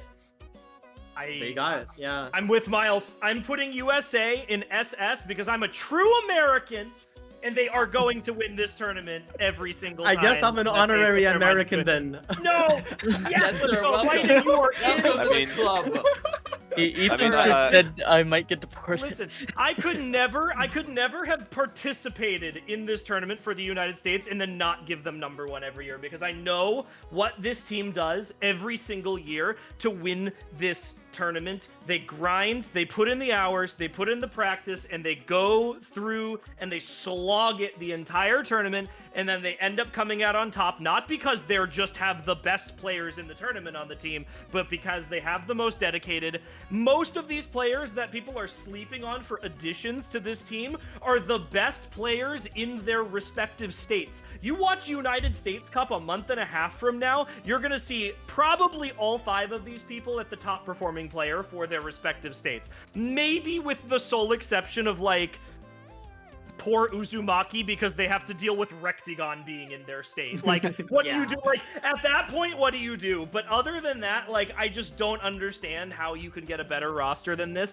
And everyone that's like, oh, they lost the OWC players, the United States is not as strong this year. We've had full years where we haven't had OWC players and we've still pulled top 3. We've still pulled top 2, and it still continues we lost to 2 digits, man. Listen, we literally lost to a 1 digit and 2 digits that year. Or if you look back to 2019, where our entire team was an OWC roster, and then you can complain about that because when you have that roster, it just gets even crazier. So I don't know. I will glaze, and people can hate on me for glazing, but the boys always come out on top. They always perform well.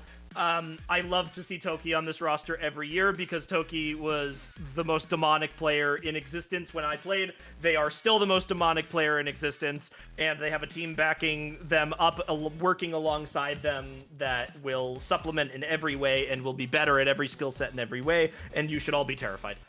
I mean, yeah, they're definitely very scary team. I'm just like, I hate to be that guy, but like recently USA, like, would it be 3WC and more recently OWC, like they've been dropping their #1s one by one rank ranges wise, so maybe arguably 4WC is next. Who knows? I mean, I don't know. Like, if you look at these players, these new players, like, I want to give shout out once again to Eddie. I remember watching that ADS Grand Final. He was doing works, bro. He was doing works. Uzumaki, also a player that a lot of people are sleeping on. Can pop off as well. I can see that. But you know what? I'm gonna prove my honorary American status for this tournament. So I'm gonna be glazing United States, and I'm gonna glaze the hell out of them. Yeah, but like, realistically, still the top 1 contender team, definitely. Well, right now they are our top one by unanimous voting. That is 3 SSs to 2 A's. Technically, that averages them out to S, but we need an SS team right now. So congratulations, United States. You are now the SS team on this board. Maybe we'll switch it around later. That's a lie. And we will move on to our final team, long awaited. The name you've been looking for the entire time is Vietnam. They've had some great years. They had a little bit of a rough year last time, 39th overall in qualifiers. Do we think Vietnam pulls it through this year with their roster switches? I'm thinking they look better than last year. I see Tuon on here. I see Electro Strike. I see Faith. Yeah, Tuon being back is kind of huge when you consider, like, if he can replicate the performances in, like, OWC qualifiers where they and Uichan were kind of like the two carries for Vietnam getting kind of close to qualifying a few years. It could be a bit of a difference maker. With that said, I still think they're falling a bit short to qualifying, but definitely there's a possibility. I don't know what to do with this. I want to say that they qualify with the, switches and the better roster overall, I think, but this tournament is just so strong right now that I don't know if I can put Vietnam qualifying. I have them on the Yeah, cusp. this pains me as well. They're really close and they can qualify, but yeah.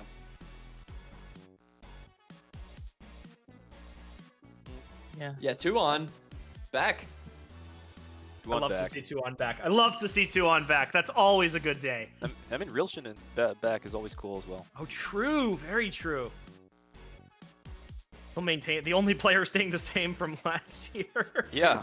Holding on to the holding the fort down, but I don't know. They've got a lot to kind of slog through this year with overall rosters and some very strong countries this time around. So they have an uphill battle after having not qualified last year to try and push themselves back into the running.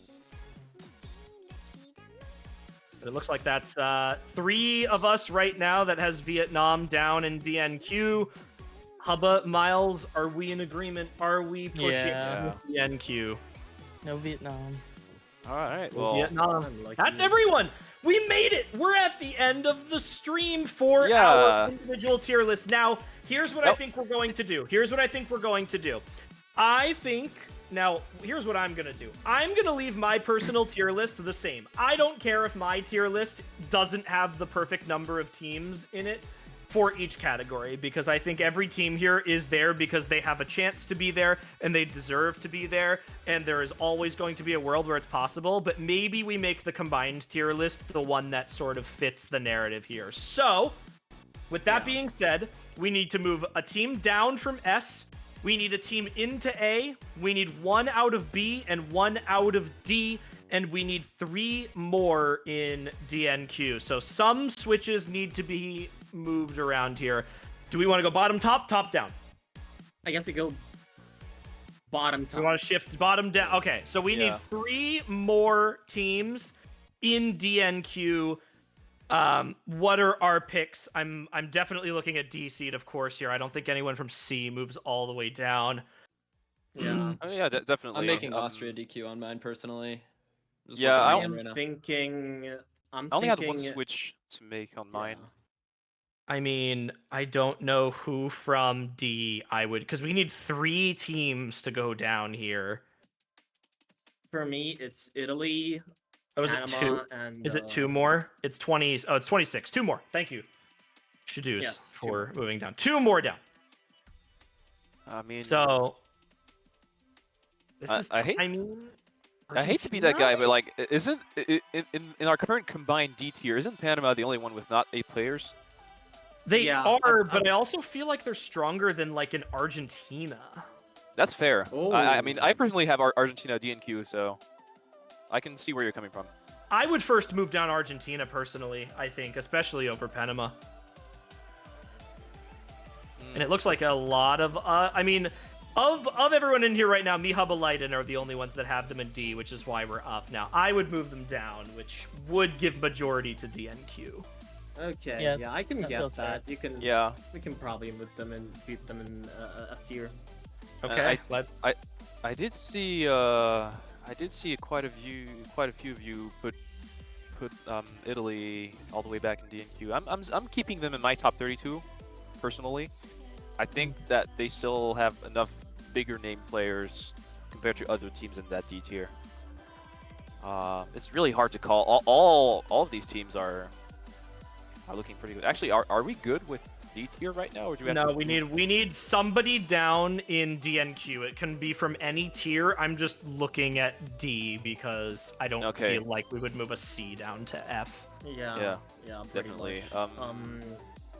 This is a tough choice. Yeah, it's very hard because I want to believe in Panama. I mean, I got a bit of a heat in chat for putting them in DNQ earlier.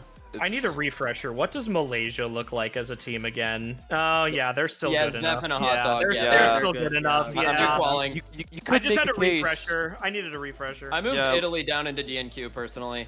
I would agree. I moved Italy and Yeah. Panama. I feel like Italy would be a safer choice. Really? I think 'Cause Italy's safer than Panama too. I feel like Panama is relying on like 1 or 2 players compared to Italy's 3 or 4. Is Italy I not feel like in relying on? qualifiers, I feel like in qualifier setting, if you have like 2 to 3 players that you're relying on that are like really good, I think it benefits in the qualifier setting. Yeah, that is a fair point. Yeah. Also did not qualify last year, and their roster switches aren't like game-changing switches. Panama did qualify last year, and I think had a better roster this year. That is Yeah. true. So They I didn't would make move it. Italy down. All right, well, Sorry, I'll Italy. personally keep them in top 32, but if the combined choice is Italy for DNQ, I'm fine with that. I'm not changing my personal tier list at all. I'm keeping it the same. I don't care if they're not even. I'm just leaving Yeah. it.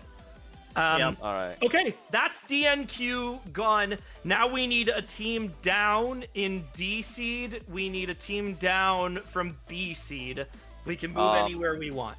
I personally did that on my tier list. I'm definitely looking at Chile to move down. Ooh, Out of these I teams. was thinking of Taiwan personally, but Really? Taiwan? I yeah. Yeah, I think that's I an might alright be on choice. board with that. Yeah. I'm more on board with Chile, I think. Which is funny because I moved. Yeah, I originally had Taiwan and D, but I moved them up. So that's Yeah, I don't know. Like Taiwan, the thing is, you still have like those four like Spines Knight, Ruraya, Neko Kamui, Summerquo, Flyer. Like those are good players, and does Chile replicate that with the bigger number of well-known players? the question is who's more consistent, I guess, overall. Like, will Chile replicate their performance with the roster that is relatively similar to last year, or will Taiwan be able to use their consistency to hopefully hold themselves up despite losing half their roster? I mean, my case is that I don't really feel like I can trust Chile that much after what happened last year. Like, they had such Yeah. a good team and still managed to go 0-2 in brackets. So, do we see them outperforming last year with such major losses? I feel like I when don't. you have something like this, it's like a major slap on the face. It's a major wake-up call for the team to try and not to be disappointed like last year, to not feel that again. And I feel like they will try hard and they'll be motivated enough to get into top 24 and not lose a match. I'm not sure about Taiwan though. That was the main reason why I decided to keep Chile in C. Yeah, and also 9th to 12th, all the way back down to top 32, feels like a massive drop for Taiwan. Well, Taiwan is currently in top 24, so we think that they went down already in. Now, we could also move a B seed down 2 to D if we really wanted to, but That seems like a bit of a stretch. Yeah, that is a stretch. I don't see a single team there. all right, let's moving down. pick I a think vote. it's Let's just do a Chile. vote really quick then right now. All in favor of moving Chile down, say aye. Aye. Down to where? Sorry, I was tabbed out. Down to D. C Down to to D. D. Either Chile. Okay, now all in favor of Taiwan down, say aye. Aye. Aye. Well, it looks like it's 3-2, so we'll be moving Taiwan, 3. I guess. Yeah. So it Yeah, looks I'm like a Chile Taiwan down. truster. All right. So That's Taiwan fair. down. That's fair, though. I'm glad that we agreed on, like, 2 teams immediately and didn't really have to debate towards any Yeah, of that was the other ones. good on that. So now we need a team down from top 16. It's Belgium for me. Yeah, Yeah, definitely it's Belgium. I totally agree. Yeah, I Belgium. love Belgium. I love some of these players, but I Yeah. definitely see quite a gap between them and the rest of the teams we haven't beat here. I want to They are believe a in solid Belgium. wall. A wanna solid believe. wall of one match won.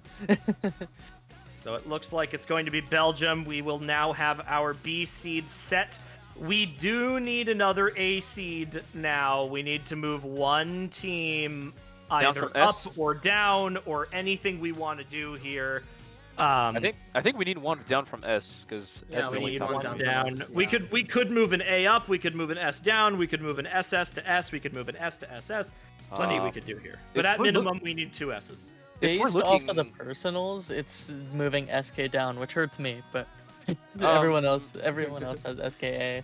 I would rather move SK down to A. I have Yeah, SKS me too. actually. Like the 3 of us have SKS. I mean, no, 2 of us have S and 1 of us has SS. So combined, we're pretty much ranging towards S as average for SK. I would be more leaning towards moving Germany down than SK. I trust this Germany roster so much more than SK Yeah, this year. As same. much as I love Yeah. the Yeah. SK roster, Germany just like they went from like a level 7 team to like DEFCON 11, dude. Like this is just crazy. I I definitely understand. agree, 100%. Yeah. But then again, when are we moving France up a tier? Sorry, man. no, no. My SS alone is not enough to compensate their A average. Like I think SK is just they're such a strong roster, and I mean if we take a look at them, there's no reason to think that this team is not like a top tier roster this year. But the thing that I am worried about in those late stage matches, especially in 4-Digit World Cup and the way these teams trend, is their mechanics is not there on this roster this year. They're so gimmick oriented that I feel like any of the mechanically oriented teams that have maybe 1 or 2 really good gimmick players can just shut them out. Yeah, but it's like they're borderline unplayable on gimmick, and you add to that those carry players that are no KJK crazy who can kind of play everything meanwhile as well. Like outside of speed, where they're obviously going to be gapped compared to other stronger teams on speed, I think they'll be okay. I mean, like if I'm looking at Canada, I think is my most solid of these top 3. Like I don't think there's any reason Yeah. these guys Yeah, switch. definitely The Canada thing- staying in A. S, I'm sorry. looking at Germany over South Korea because if we look at so here's the South Korea roster, and then if we look at Germany now, if we take one quick look at this, I immediately see like OWC level mechanics roster here. Yeah. Like Yeah. there is no way on like Hard Rock and DT, and honestly, they've got crazy hidden this time around too. I mean, Aof alone matches some of the best gimmick players on South Korea. Yeah, I mean, it's true. I often, especially Zyfrost, is so huge. Yeah. Yeah, So- I can see it. I'm not moving SK in my tier list, but I can see us putting SK down in A and keeping Germany in S. Yeah. I'd keep Who's in Germany. favor of I'm keeping SK my then? Poland S. I'm keeping my Poland S out of vibes. Poland Yeah. S is very I'm fair not as well. changing anything on my That's fair, personal yeah. list. Everything's staying the same. This is purely combined. I mean, this is the point, right? Is that we all have our separate lists, but like the combined Yeah. is just kind of to represent an average. So it sounds like in favor of SK. Say I. I I. Alright, Okay. we can, yeah. 4. Yeah. That's 4 down. There we No go. switch there. That's SK Yeah. down. That is final tier list top 3: USA, Canada, Germany, and then the rest of the top 8: China, France, Poland, Sweden, and South Korea to finish off that top 8. And then the rest of our listing down below: full seeds 8, 8, 8, and then 26 teams. Final tier list done. I think we finally made it. We're finally here. We yeah, did it. looks like yeah. You gotta Yeah. love the double number 1 on Chillier. I need it. I need one of those teams to win. It just needs to happen. I would be happy with either of them. But I think Yeah. that's going to do it for us. It's been 3 hours and 3 5 hours. minutes Holy of tier listing on Sunday. We are done. Final thoughts for the stream, gentlemen. It's been a pleasure. It's been amazing picking teams with you all. Thank you to everyone for watching. Closing thoughts for our lists here. Best of luck to all of our teams. Yeah, best. I can definitely man. get behind that. I I got closing thoughts. Go ahead. Just to go back to an argument that was going on probably a month or two ago about the competitiveness of this tournament, I think this iteration is really going to dispel any of those fears. Yep. It is so tightly packed up at the top. It is Yeah. going to be so close, and I am so excited for this iteration. I have a bit of closing thoughts on my guess. My guess for number 1 is that I just want to point out, and Lighting and Huba can back me up on this one, is that back in 3WC predictions, I was the only one on the stream to call France qualifying, and they qualified. I am the only one to call them winning, and they're gonna win. That's how it works. I see it. I see it. I see Okay, the I vision. can see it, but sometimes you need to calm down. Listen, Super, it's okay to be wrong. We accept that you're Hey, if I'm wrong, I will be the first to admit it. Like, this is my heart pick, so like I'm going full on. I mean, what kind of coach would I be if I didn't believe in my team? You know? I believe in real. your No, that's good. passion. That's For real. good. Yeah, I get it. Keep your beliefs in. Everyone, root for your favorite teams in 4-Digit World Cup this year. We certainly are doing it here. That's going to do it for us for the prediction stream. I believe we have the map pool showcase immediately following this stream, if not for a little bit of a delay afterwards. I'll wait for Shadooz to start and give me an update if he has one, but otherwise we will be back for the map pool showcase following this stream right now. That has been it for us for predictions. Thank you everyone for watching. Don't go anywhere. We will be back in just a couple of minutes with the qualifiers map pool showcase, and we'll see y'all then. Bye. Bye, bye, guys. Thank you very much. Bye. Have a good Bye. one.